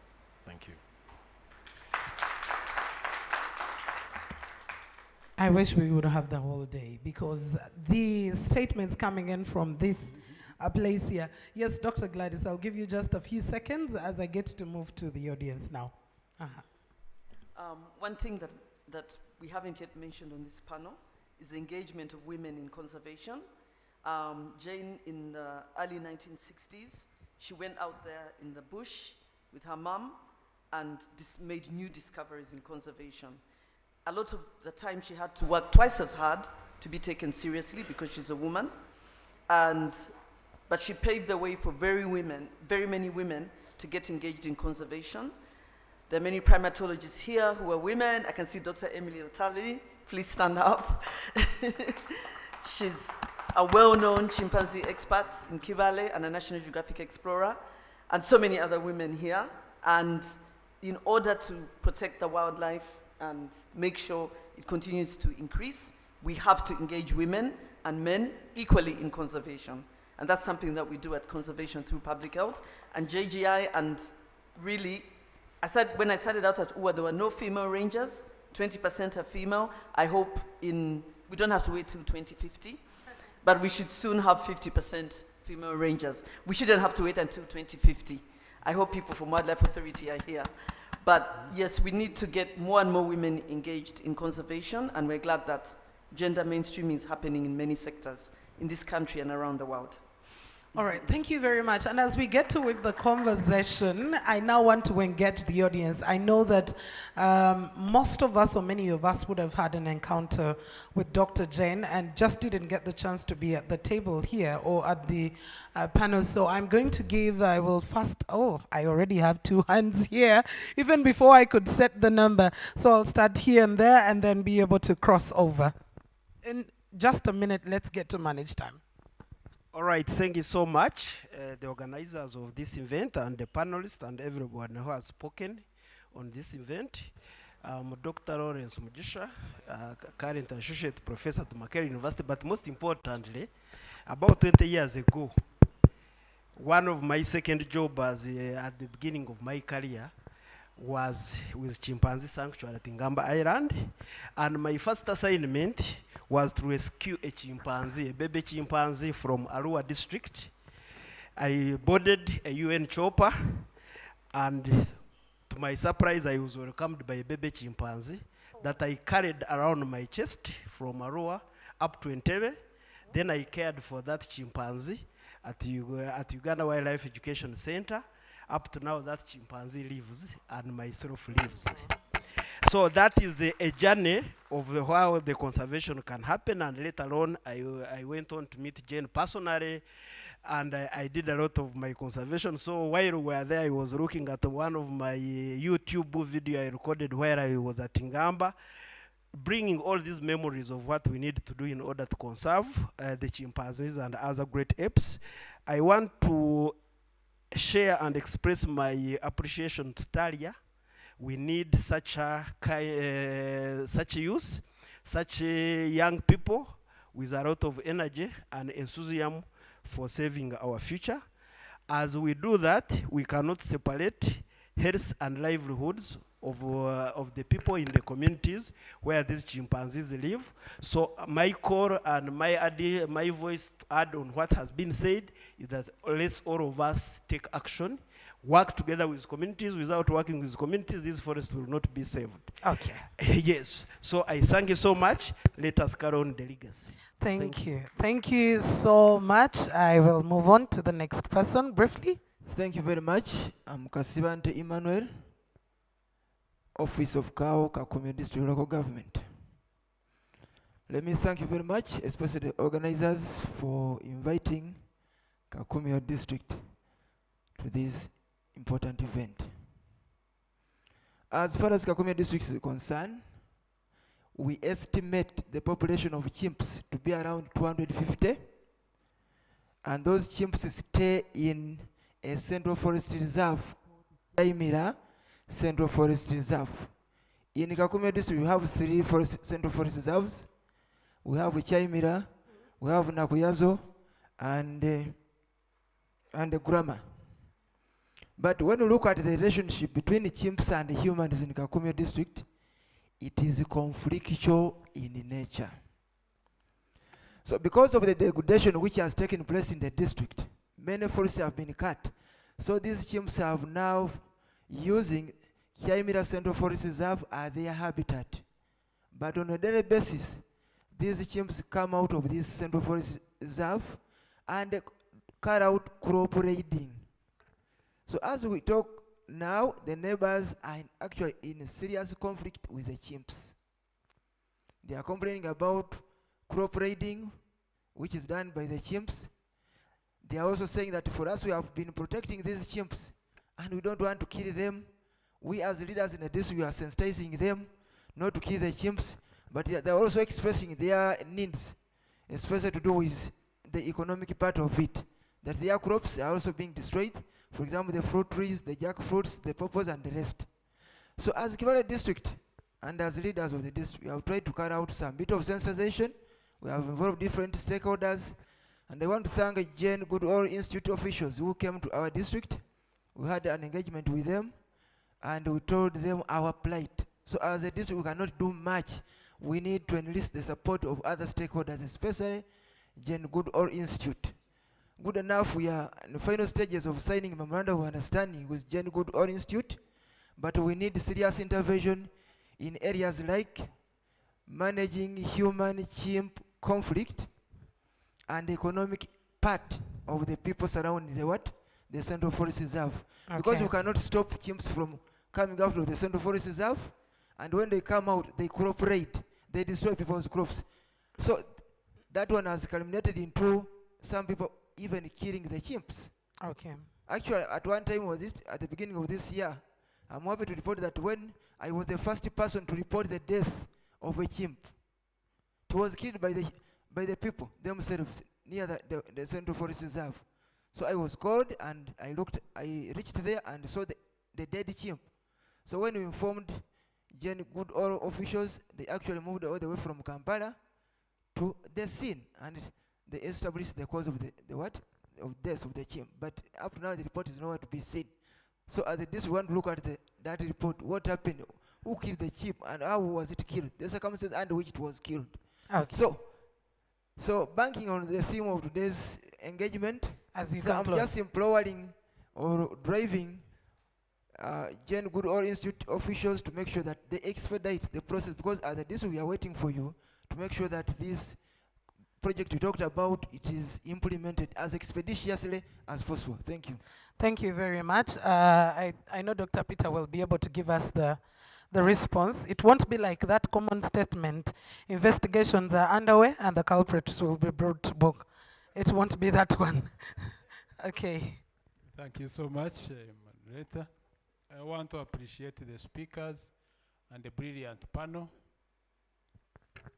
I thought I would not speak after the messages they've given, but I was a bit tickled, and I feel I should say something picking up from the statements of Talia.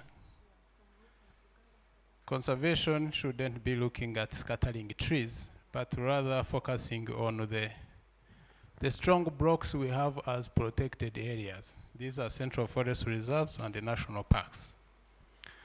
Ladies and gentlemen, a lot has been talked, but I wanted to say that the challenge to these forests, especially now coming from where I sit, may not be the threat from the communities adjacent to these forests. We've talked about it, but I want to inform you that the challenge is rather the greed of this well-to-do and the impunity they carry along. The forests you are talking about that we should really conserve as big blocks are no longer a problem of local people. The impunity, greed, creation of illegal titles. I'm glad I speak after my colleague in local government has spoken. The challenge in Chihaimira and the forests you talk about may be now turned. This is the place harboring the chimpanzees. If the chimpanzees can't be solved, let's issue out a title and wipe out the forest. And this is happening. Local governments are issuing out titles on the Central Forest Reserves. We talked about corridors. The other day it was Bugoma. I think tomorrow it will be Budongo. Keep watching. A very big block is under threat. And therefore, for that matter, who will speak to these greedy but well-to-do and so connected individuals? Who will speak to them? I would like to use this opportunity to thank Jane Goodall Institute and of course my friend James here, that you've not kept quiet as Jane Goodall Institute. When we said we wanted to publicize the names of these big people, you came out in a strong way and supported in publicizing the 703 illegal titles in the media. We need to continue with that strong voice and demand that all of these titles are cancelled. Okay. We shall not talk about conservation of these big blocks unless we curtail and make it dangerous for those who are attacking them through illegal titles, finding it hard to get involved. And people must be personally held liable. Who is creating these titles? Ministry of Land says it is local government. So local government, clear your name and ensure that we save these forests. Thank you. So much. I agree with you. I agree with you. So I'll take here and that one, and I think I want to end off. You'll be the very final one because time is really against us. So 1 minute, please. Thank you very much. I'm Simon Takozuchibina Mpindo. I work for Wildlife Conservation Society. I'm not going to talk about the legacy of Jane because I've said this a couple of times. I just want to make an appeal, particularly to the media houses. Can you provide time so we can educate people about the value of nature? It's ironical that whenever we try to pitch for getting on the media, the price is just too prohibitive. Yeah. But it's so paradoxical that you give time to nyege, you give time to certain events. You got us. Really, you give time to certain things that really are not core to our dear lives. Yeah. I think the media, and when government allocates time, government is here, I think, it's given to us at midnight. I wonder who is going to listen to our message. Really, who is going to listen to us at midnight? Dear ladies and gentlemen, I think government, we also have to style up so that we create that resource We pay taxes, and therefore we should use that resource and we can communicate the messages. Otherwise, we need to build the critical mass. I've been talking for chimps, corridors, and wherever for the last 26 years, but it's really hard to change people's mindset. We no longer care about learning about the chimpanzee ecology. We are now concerned about people. That's the biggest challenge.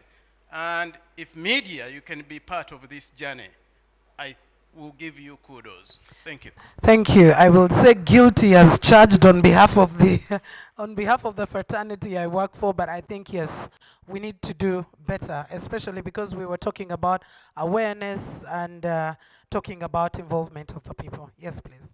Thank you very much. I'm Otekat John Emily. I'm the chairperson of the Honorary Wildlife Officers, and I'd like to invite many of you to belong to our association. Jane Goodall has inspired me in so many ways. I started hearing about that name when I was a young man. Actually, when I joined wildlife in 1975, I was already hearing that name. I don't know where it came from. But I was already hearing Jane Goodall, Jane Goodall, again Jane Goodall. Eventually, when I started working with the Uganda National Parks by that time, more emphasis was put to me by Panta Kasoma, Professor Pomeroy, Professor Droma, even the little Dr. Gladys, when she came, she also kept hammering me about Jane Goodall. So they are the people who hammered it to me. I want to go straight to how can we improve the conservation of chimps. Something, a legacy that has been set by Dr. Jane Goodall. The panelists, you've done an excellent job. I think we should clap for them. I was, because of the jam, I was hesitating whether I should come or not, but you have comforted me now. I've not wasted my time. God should bless you and may you produce twins. One, I think like Joshua has said it, in fact, Joshua hammered it even better, that we need to create more awareness about the importance of wildlife conservation. Wildlife must justify its existence. There is no shortcut, because the communities want to see how important is this wildlife to them.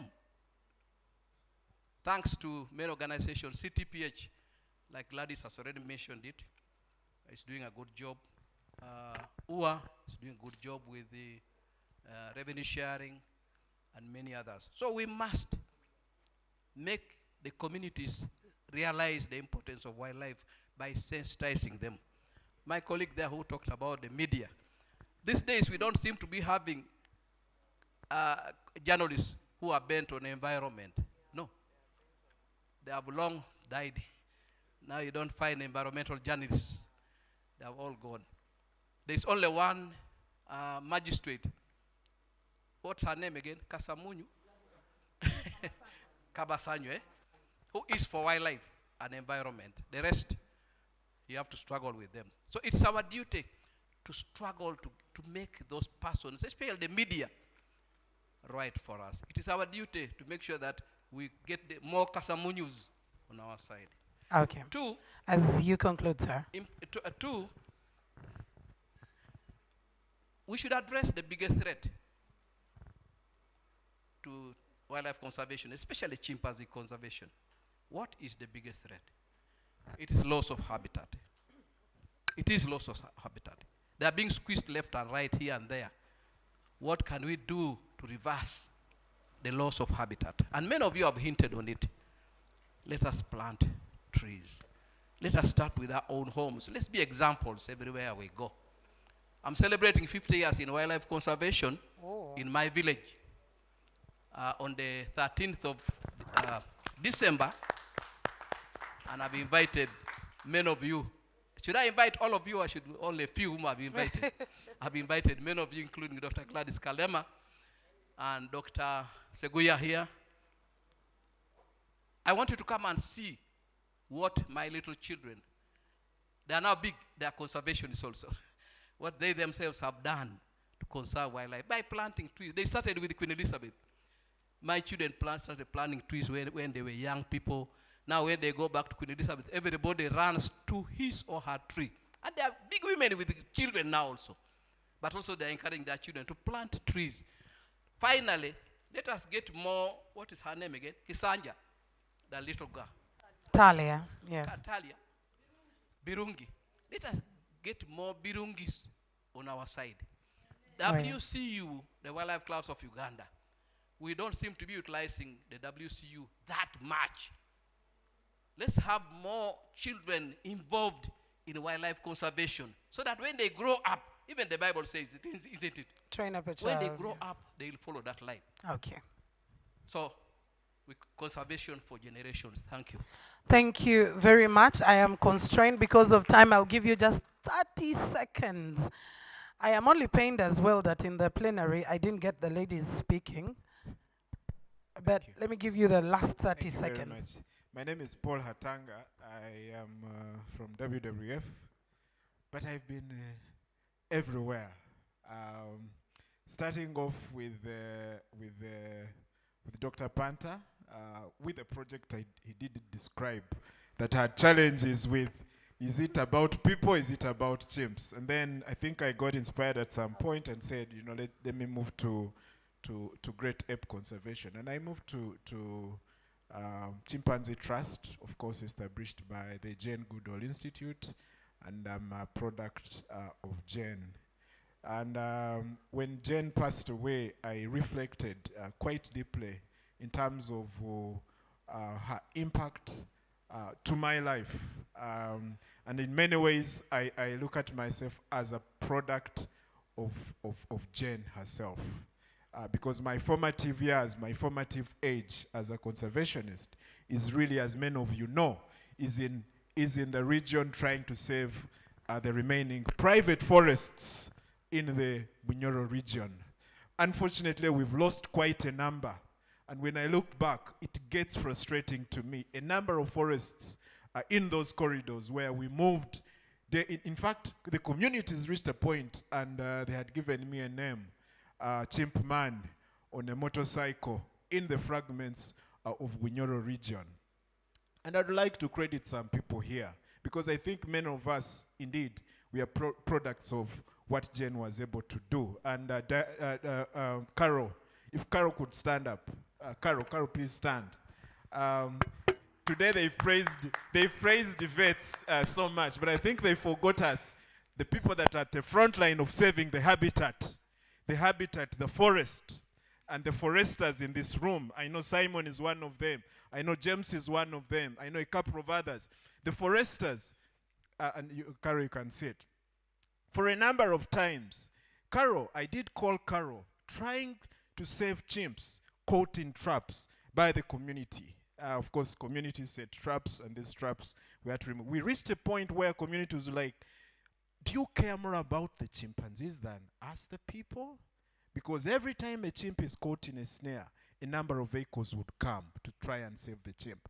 But I think where we lost the battle, and maybe where we continue to struggle with this battle, is saving the habitat, the forest. We've lost a number of forests, and the trend maybe is not about to stop. The population has gone up.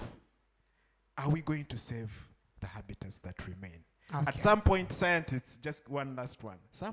Scientists, and Simon, if you remember, and with Dr. Ande Pramtra, we had a debate when we were developing the Northern Albertine Rift Conservation Strategy, whether we should spend resources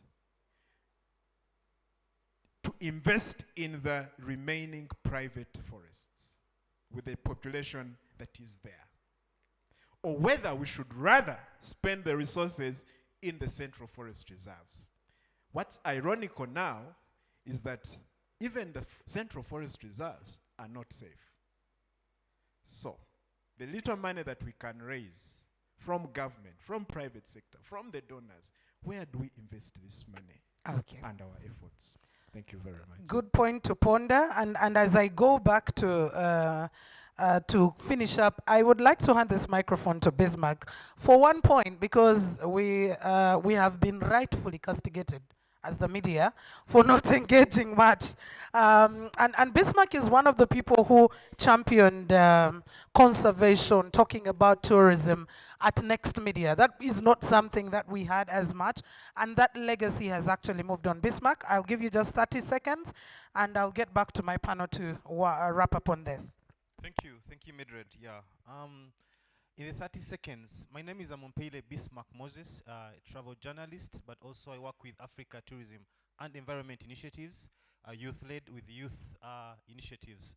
Well, one of the things that we do as an initiative are the wildlife concerts. And one of the other initiatives, the Ekula Sustainable Tourism Awards. And recently, of course, you might have heard, we are one of the first African countries that recognized posthumously Jane Goodall through the Ekula Sustainable Tourism Awards on Monday. Yes. Thank you. We believe that there are some areas where we can use to sensitize, of course, from the media perspective. We believe in music. One of our initiatives are the wildlife concerts. We've been going around schools, telling people that we can actually go through art to promote music for conservation. Yes. And I would like to let you know that we are working on a partnership, of course, with Jane Goodall Institute. And one of the key areas that we would like to suggest is to have a song about Jane Goodall. And the script is already underway for that particular song. We believe that music can go very far.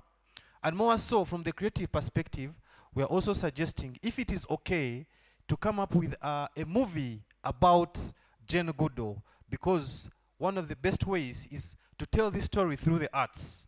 It will inspire generations, even before, even after his life, even after we leave. We believe that we can all do that. And many people are doing this about music. I'd like to appreciate CTPH has always been having songs about conservation. And we are joining this mantle as well. We'd like to come together and push this agenda as we continue to remember Jane Goodall. May her soul rest in peace. Amen.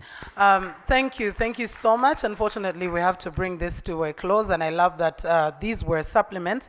I'll give 30 seconds each to my panelists to wrap up. I'll start with Talia as you wrap up on how you think we can better follow Jen's example in elevating the voices of the local communities there, the women that Dr. Gladys was talking about, and the young people like yourself. Thank you. Local communities are the original leaders of conservation, and that is why some of us who didn't meet Dr. Jane but have seen her work are inspired by her service. We see her seated, talking, walking with local communities. They have the solutions. While at Maction Falls National Park, I learned of the marula fruit that happily makes elephants drunk. But I wonder who was the first person to discover. I think it must have been the local hunters who found elephants not stable and some sleeping. I would have been curious to find out that the elephants are sick, but only to discover that as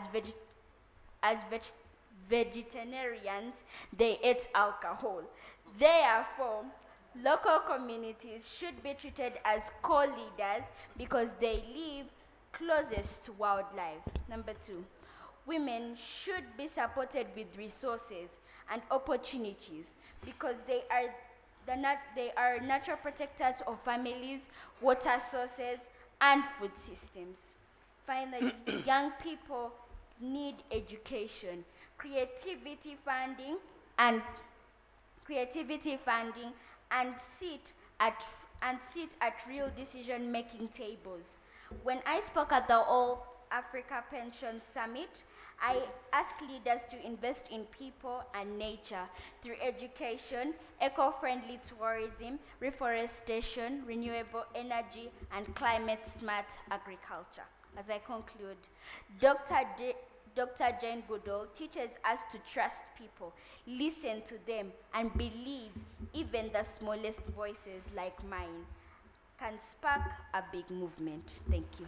Oh yeah, thank you. Your voice is not small at all. I can say it is not. I would also like to go to Dr. Panta in just a few seconds on what we need to do for the future and with your parting shots as well. Thank you. What do we need to do about the future? And in following Dr. Jen's example, for the women, the youth, and the communities as well. Well, I think Dr. Jane Goodall set an example. She set the pace. And I think what we need to do is just follow in her footsteps, continue to engage with communities, continue to engage the women. This issue of engaging women can be quite interesting because I think Jane Goodall Institute, Uganda was, we must have been JGI Uganda, undertaking a project somewhere in Western Uganda. It was on water and sanitation. And I think some wells were being established. There was this brief socio-economic survey about whether women, I mean, I wanted to see the budget, time budget, daily time budget for men and women in that community. And the women mentioned what they do throughout the day, and the men also mentioned what they do throughout the day, and you could look at the activities. Women were spending a lot of time like fetching water and all that, and cooking, and then we wanted to look at why men cannot help the women in fetching water now that we are improving water sources. And some of the women were saying, oh my God, are you saying that we should encourage our men to fetch water? I mean, what will people think about us? How can our men be seen carrying jerrycans of water from the well to home? Everybody will say we are terrible women, we can't work. So as we talk about women involvement and all that, we also need to work on the mindset of some of the women out there to realize that there are some cultural norms that perhaps need a bit of tweaking. Oh, yes. So that, people can help each other in the home. When you looked at the men's budget, okay, they would go to the garden till about maybe 11:30 noon, and then they go to the local center to relax, and then go to have lunch, and then maybe in the afternoon relax again. When why don't you help your women? They say, yeah, we could, but you see, the women don't allow us to help with some of these chores. Yeah. So I think going forward, we need to work on that kind of mindset amongst our communities so that people can, have the same vision. Thank you. Yes, thank you. Mindset change, very, very key. Dr. Rukundo, you'll have 30 seconds as we look at Dr. Jen's legacy, living as an example, looping that in to the women, community, and the youth. Yes, I'll just repeat what I said earlier. Just to quote what Dr. Jen said, that let us be the change that we want to see, putting it in other words. And let's start small. Start with the small things. With ourselves, and also start by teaching the people around us, your children, your wives, your husbands, your aunties, your sisters, your brothers, and that will spread to the community, to the higher levels, and hopefully to the policymakers, and that will inspire change, not only at national level, but also at international level. All right, thank you very much. Dr. Gladys, to you. I would say that one thing that hasn't yet been mentioned, which I think is very important, is enabling people to have manageable families. We need to put more resources in making sure that communities around protected areas where chimpanzees are found, gorillas and other great, other primates, and all over Uganda, other areas of wildlife, what you call biodiversity hotspots with high human population growth, are given access to contraceptives, because it makes a huge difference. In our experience at CTPH, we found that women really embrace it because they want to have more control over their bodies. They don't want to have babies every year, actually. they want to do something else with their life, you know, maybe start a business. And you find that those who have fewer children, the children do much better, and the women are much healthier. For the men, it's about balancing the family budget. Once you say to the men, look, when you have fewer children, you'll be able to balance your family budget. The children will have a better life, they can all go to school, and you can break the poverty cycle. They buy into it. And at the end of the day, the wildlife really benefits from this. So the government of Uganda and the NGOs, the donors, everyone should get involved in making sure communities have access to family planning products and services. All right, thank you so much. That means partnering a lot with the health sector. You're something right. that we've done, the Ministry of Health. Very true. Then we will manage the population that will not spill over to areas where we are supposed to be conserving for the others. Yes, and actually JGI, Jane Goodall Institute, was part of the first organizations to implement integrated population health environment, PHE. We did it around Bwindi, they did it around Gombe, and other NGOs like WCS has done it in Madagascar, and you know, CI, Conservation International, WWF. We all need to partner together to make sure that family planning is also another way to make sure that the country moves forward. And it's great that the president of Uganda endorsed it. I was at the conference family planning conference where they got me to speak about family planning from other sectors, and he endorsed it with UNFPA, and everybody celebrated. All right, thank you. Thank you so much, Mr. Pravin. You have the last few words for your remarks and how we move forward, taking on Dr. Jen's example. Actually, I think Talia, Dr. Talia, if I may call her, and my I fellow wanted to do panelists that. have covered all the comments I would make. Jane has left us a legacy. Let's follow it up. Thank you. All right, thank you so much. And we'll finally end with Dr. Peter. Thank you. And my call is really to re-echo Jen's, one of our comments, that it starts with us. Every individual has a role to play. Every individual can make a difference, and we choose the type of difference that we want to make. So let's not wait for government, NGOs, point fingers. It starts with us. And as I part, I'd like to recollect a memory that we went with Jen to visit the botanical gardens so that she can appreciate nature.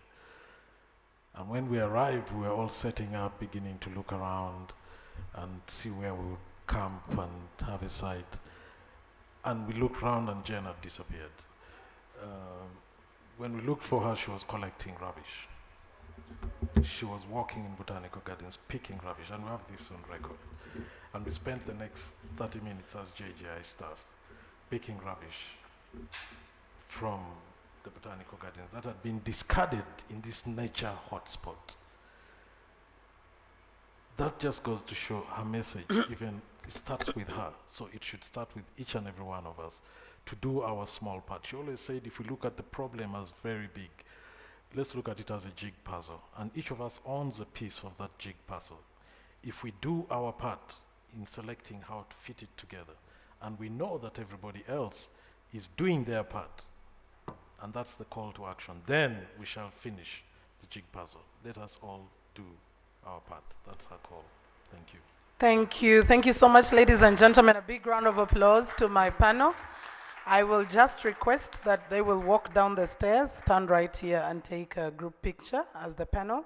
And there I will definitely be able to call it wraps for the panel. So let's just go down so we can get a very good view of what the back looks like. I will invite our guest of honor together with our ED and the Deputy British High Commission to be able to join our panel and take this very beautiful picture here. Your Excellency Tiffany, to our guest of honor, as well as our Executive Director, please. We'll be very glad to have you here. And of course, after that, we'll be coming to a close of this conversation. Issues around resilience, issues around people, the biodiversity and livelihood being key, and making conservation accessible to the public, I think have come out strong in the panel discussion, as well as you know, people being part of this conversation. That's where there's discussion around community conservation and tourism, public health, population control, very, very central in this conversation.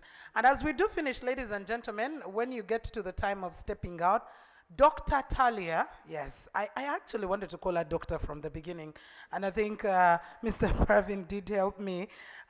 She did bring about for us some trees. She's not just talking the talk, but walking the talk as well. So please, if you're getting out, we have some indigenous trees, we have some fruit trees at the 1 million trees table. Please feel free, that is at the entrance, feel free to pick some trees. You don't, by the way, need to pay anything for them. It's free of charge, okay? So please, as we get out, plant that fruit tree, plant that indigenous tree, and let's walk the talk all together, ladies and gentlemen. Thank you so much to the panel, and thank you to you, the audience. Now, we'll come to the very final conversation of us here, and there is where I would like to, I would have loved the ED to do the honors of inviting for us the chief guest right here with us. And ladies and gentlemen, let's welcome our Executive Director, Mr. James Byamukama, to invite our guest of honor who is going to be wrapping up the day. Okay, thank you, our Master of Ceremonies. I think you've done fantastic work. It's quite a busy day, but if you feel you want to have the climax of this day, then listen to our own Priscilla Butagira. She's an assistant, I think, advisor to the president on tourism. But she's not only doing that, she's lived that life for over 15 years of practice in that very particular industry. But she's here to represent the first daughter, Diana Charemera. And when we met with Diana, and we discussed, because she was not going to be around, we met, and she said, no, where do you set your eyes? And our eyes was on you. And therefore, we want to come and talk to these people, and they will know why our eyes were on you. Please come over.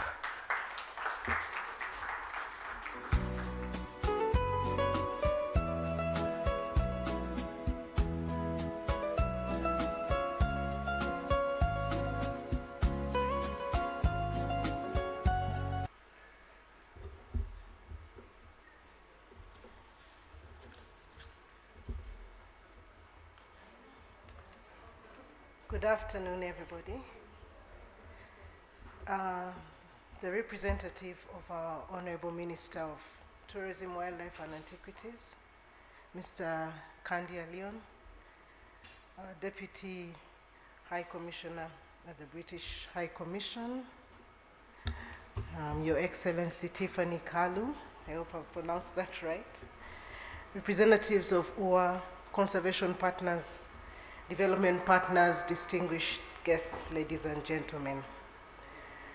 I'm here representing Miss Diana Charemera Museveni, who would have loved to be here to officiate at this celebration of Jane Goodall's legacy, but unfortunately is unable to. Before I read her message on a personal note,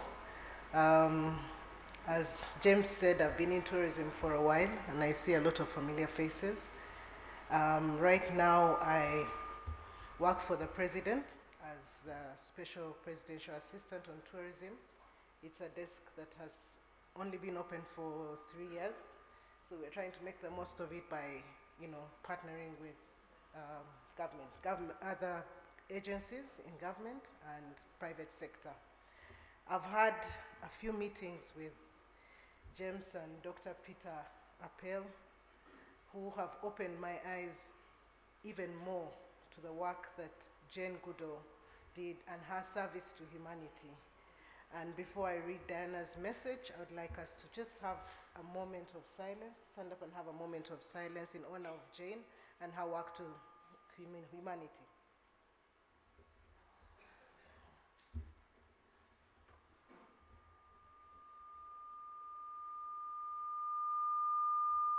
May her soul rest in eternal peace. So I'll read Diana's message. It's an honor to pay tribute to the life of an icon like Jane Goodall. Jane's life is a testimony to the fact that one person's purpose-filled life can truly make a difference. It was my great privilege to meet Jane 2 years ago when she visited Uganda. Even though she was already in the evening of her life when I met her, I was struck by her boundless energy and the passion with which she spoke about conservation and the need to protect our environment. She was intelligent, witty. I'm saddened that I was robbed of the opportunity to meet her again. However, Mama Janet, who was the patron of Ngamba Island from its founding in 1999, and who worked with Jane for a longer period, was truly saddened to hear of her passing. Nevertheless, we are thankful for the important work she accomplished in her lifetime and the legacy that she has left us. It is now the time for our generation to pick up the mantle and continue her good work. Jane Goodall's conservation journey started in 1960 when she moved to Gombe in Tanzania and began her decades-long fight to save the chimpanzees. Today we celebrate her pioneering scientific work that began in the forests of Gombe National Park and that eventually evolved into an organization that spans the globe with 25 official national chapters around the world. Her message of conservation is even more relevant today in the face of serious challenges such as habitat loss arising from population increase that has led to encroachment of natural habitats, human-wildlife conflict that has led to the threat of survival of wildlife species, for example, the chimpanzees, limited resources for important conservation strategies, such as scientific research, conservation spaces, and so on.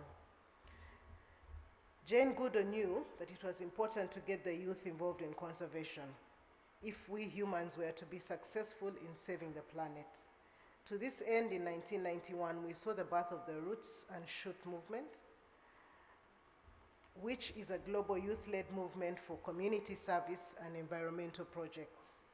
In Uganda, Roots and Shoots has an active presence in 23 districts.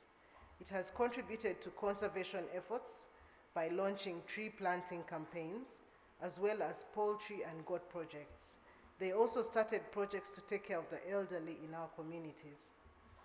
In addition to these community-based conservation models, Jane also launched the National Chimpanzee Conservation Strategy to protect chimpanzee populations during her last visit to Uganda. His Excellency the President and Mama hosted a fundraising dinner that raised a total contribution of 1.2 billion to support this cause. Yes, you can clap for His Excellency. Even as we celebrate her legacy, we must brainstorm over applicable conservation strategies in the face of ever-increasing challenges in the examples highlighted above. These strategies could be discussed in 3 broad areas. First, the right policies. Second, resource allocation. And third, partnership synergies. Time is of the essence. To quote Jane Goodall from her 2025 Earthly Day message, I do believe there is a window of time when we can at least slow down climate change and loss of diversity, but only if we get together and take action now. I would like to end by thanking all the stakeholders who have committed to carrying on Jane's legacy. I would like to thank the government for their continued support of these conservation programs, and the Jane Goodall Institute for the amazing work they continue to do, even though the vision bearer is no longer with us. Let us all commit to carrying on Jane's legacy. I thank you.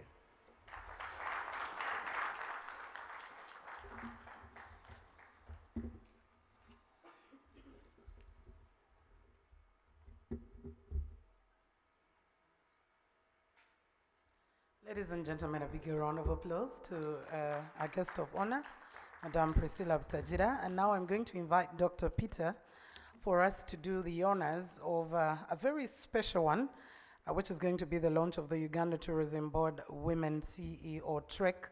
And we are going to do some very important positive rituals because this needs to be a memorable day. Yes, Dr. Peter, take it up.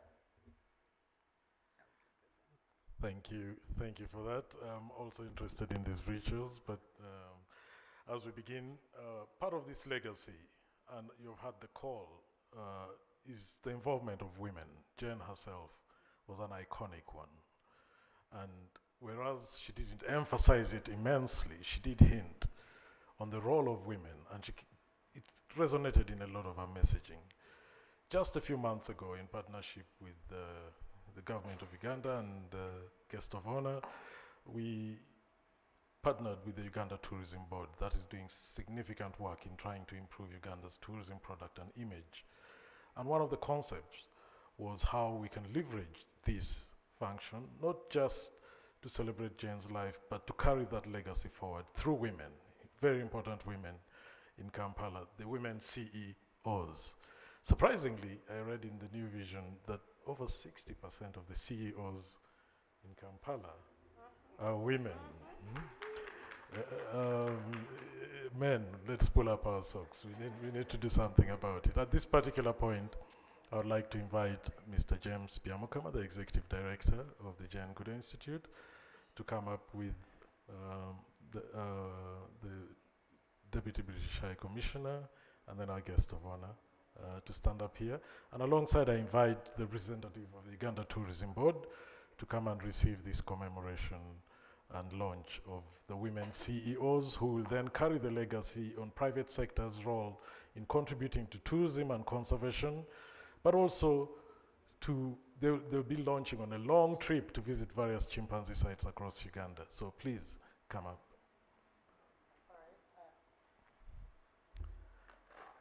Yes, please stand here. And as they do come, yes, the rituals will definitely be performed, but Dr. Peter, don't worry. Are bigger elsewhere. You can leave the one for CEOs to the women. It won't hurt the women.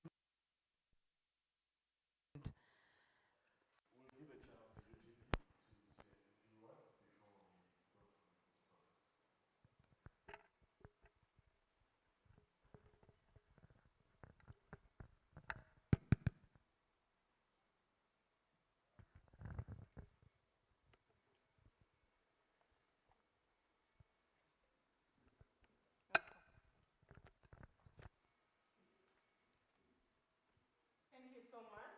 My name is Anne Amori.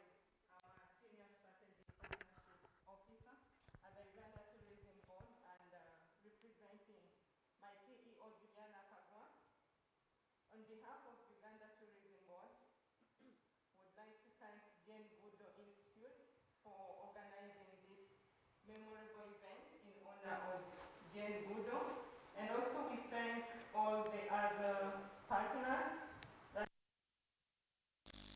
in conservation. We do appreciate your work that you do.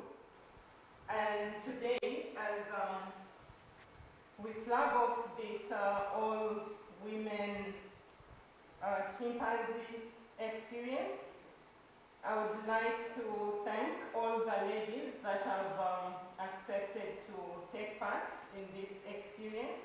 We shall be setting off on Wednesday, this week, the 26th of November, to go to Ngamba Island. We'll meet at the UWEC Pier at around 9 to set off to go to Ngamba for a full day's experience in honor of Dr. Jane Goodall.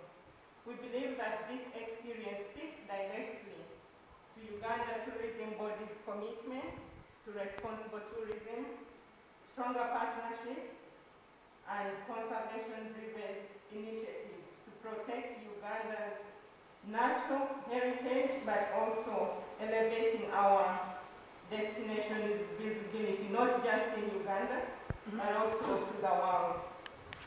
And I would like to invite the other that will be joining us. There are others, some were here already in the morning, but they haven't been able to stay throughout the day. But I would like to invite Dr. Gladys. I see the Citibank MD Sarah Arapta. Please join us because you were on the list, and I hope you'll be joining us on Wednesday. Our guest of honor, thank you so much for taking up this opportunity. And we do expect that we are going to have an amazing day. I'm trying to look if there is anyone I missed out. I saw the chairperson of the Association of Uganda Women in Tourism was here earlier on, but I think she had another meeting and she has left. Our CEO, Juliana herself, will be there on Wednesday, so we welcome you all and thank you so much for supporting the Jane Goodall legacy. Thank you. Okay, and So thank you. Please, as part of our ritual, we at the Jane Goodall Institute recognize those who have an impact or are impacting on chimp conservation, and we call them champions. To be a champion, we commemorate you with one of these. So symbolically, I will hand over to the executive director, who will pin a few people. So the the guests of champions honor, here, yeah. The champions, they get a badge for the CEO women, and everyone who has been here will be crowned a champion. Oh, so don't you worry. And because these are ladies, and I want to be purely lady function, allow me, called Diana, to come and pin all of these people. Oh, sure. Oh, Yes. sure. That's humbling. Let's give Diana a round of applause as she takes on the ritual ceremony. The women taking on the women ritual ceremonies. How beautiful that is. And, whoa.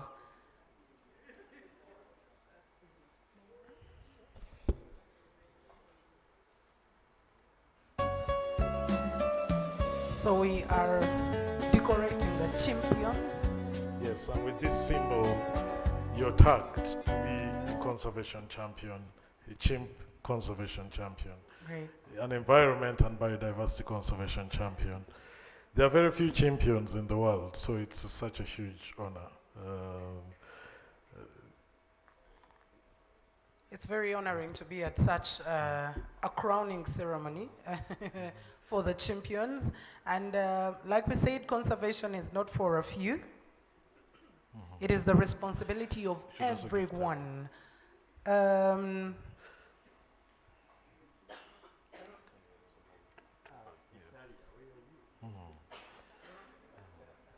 Diane, we need one for Talia. Talia needs to be championed.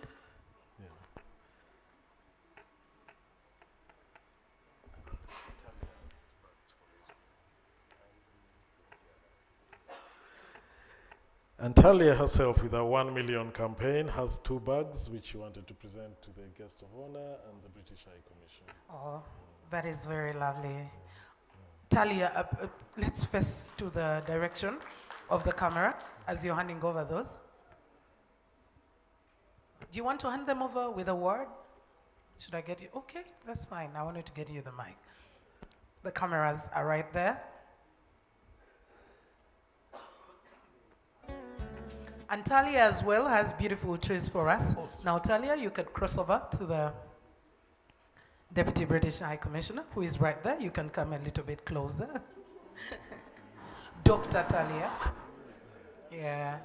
She has fruit trees for us. She has indigenous trees for us. So as you go out, please do not. Yeah. Talia wants to say a word. I would also like to invite, now the men will give the men.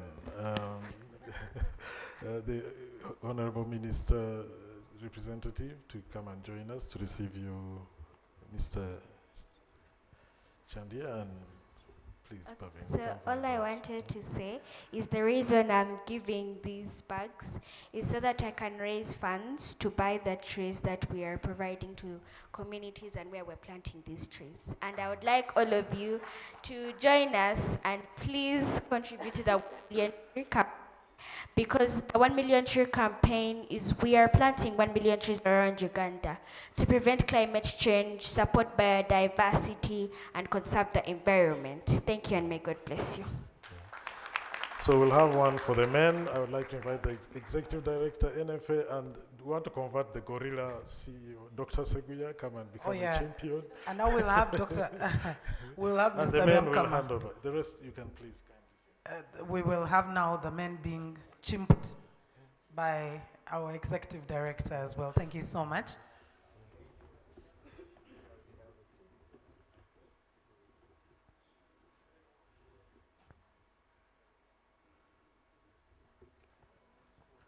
So please, we'll also need to get some of the bags so we can be able to support the 1 Million Tree Initiative by the youngest doctor today, that is Dr. Talia.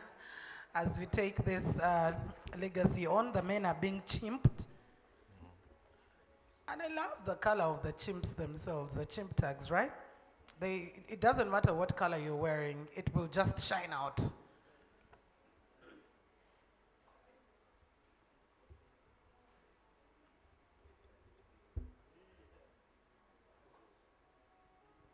All right, thank you. Thank you very much. We thank you.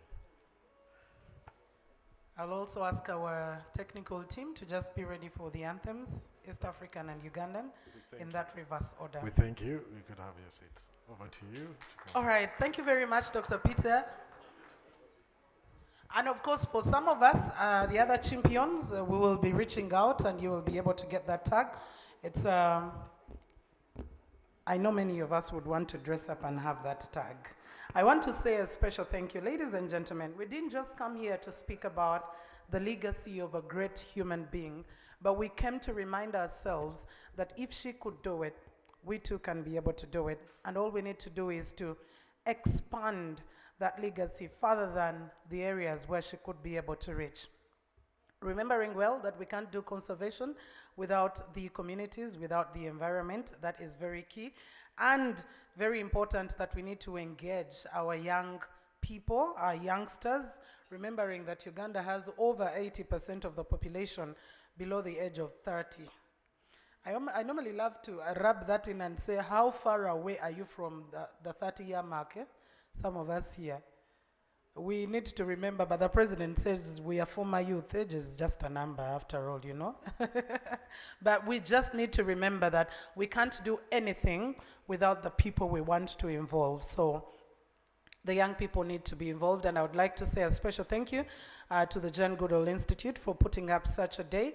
The media, I think, yes, we can do better. It's a learning experience, and also just reminding ourselves that away from the legacy media, traditional media, I think now we have an opportunity with new media, that is social media, to talk about. Now you can own a TV or do a TV in your small space for as long as you have a phone, a small stand, and that way we'll be able to spread the word a little bit more. I know how expensive, yes, legacy media is, also because of the cannibalization that is coming in from the new media, but I know that hope is very important and that we can be able to be more resilient beyond those prices, but we will do our very best in everything that we do to promote conservation. And ladies and gentlemen, now I will ask us to stand up and take on the anthems. We are going to have lunch at Paradise Restaurant, which is right below. So as you go down, you will be shown, we will take our left and we will be shown directions to where we will be getting our lunch. Let's also remember to pick some trees. Talia here did bring us some trees free of charge, but you could also support by fundraising for the other trees. And actually, as a nursery operator, Talia, I am pledging 1,000 trees. 500 fruit, 500 indigenous. You'll tell me which ones you want, and I can be able to raise those. I think by the next rain season, I'll definitely have done. I've done nursery trees for since 2009. And I didn't know that indirectly that I was in the conservation space, but that is what happens when we are purposeful about what we do. So I'll definitely be glad to support the 1 Million Tree campaign. So to the technical team, please, let's have the anthems, the East African and Ugandan anthem in reverse order.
All right, thank you very much, ladies and gentlemen. That's all we had time for, just for the conversation, but the legacy lives on, and all the actions that we need to take one by one. It takes a journey of 1,000 miles begins with one step. So we need to take on this legacy and make sure that we walk the talk and talk the walk, whichever way you want to see it. I hope that we do have our coupons. Lunch will be served at Paradise Restaurant right below. Johnny Mercies, may God bless you. Let's remember to pass by the 1 million tree stall and get some trees. They are free of charge. And a very special thank you to the Jane Goodall Institute for organizing such a day, and may her legacy live on forever. I remain Mildred Tohai. Say good afternoon and God bless you until we meet again.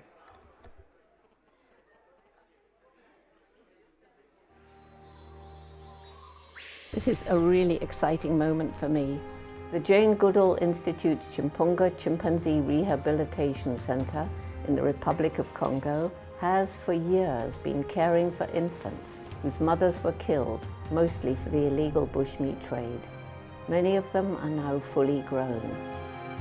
Recently, we acquired 3 large forested islands on the beautiful Kwilu River, where we can release many of the chimpanzees from our overcrowded center. In here is Wunda, and she nearly died, but thanks to Rebecca, she came back from the dead. And here she is about to come out into this paradise. She's the 15th chimpanzee to get her freedom here. And we hope ultimately to have about 60 on the island. Today is the first time I've met Wunda. I talked to her on the boat, trying to reassure her. She must have wondered what was happening. None of us could predict exactly what she would do once the cage door opened.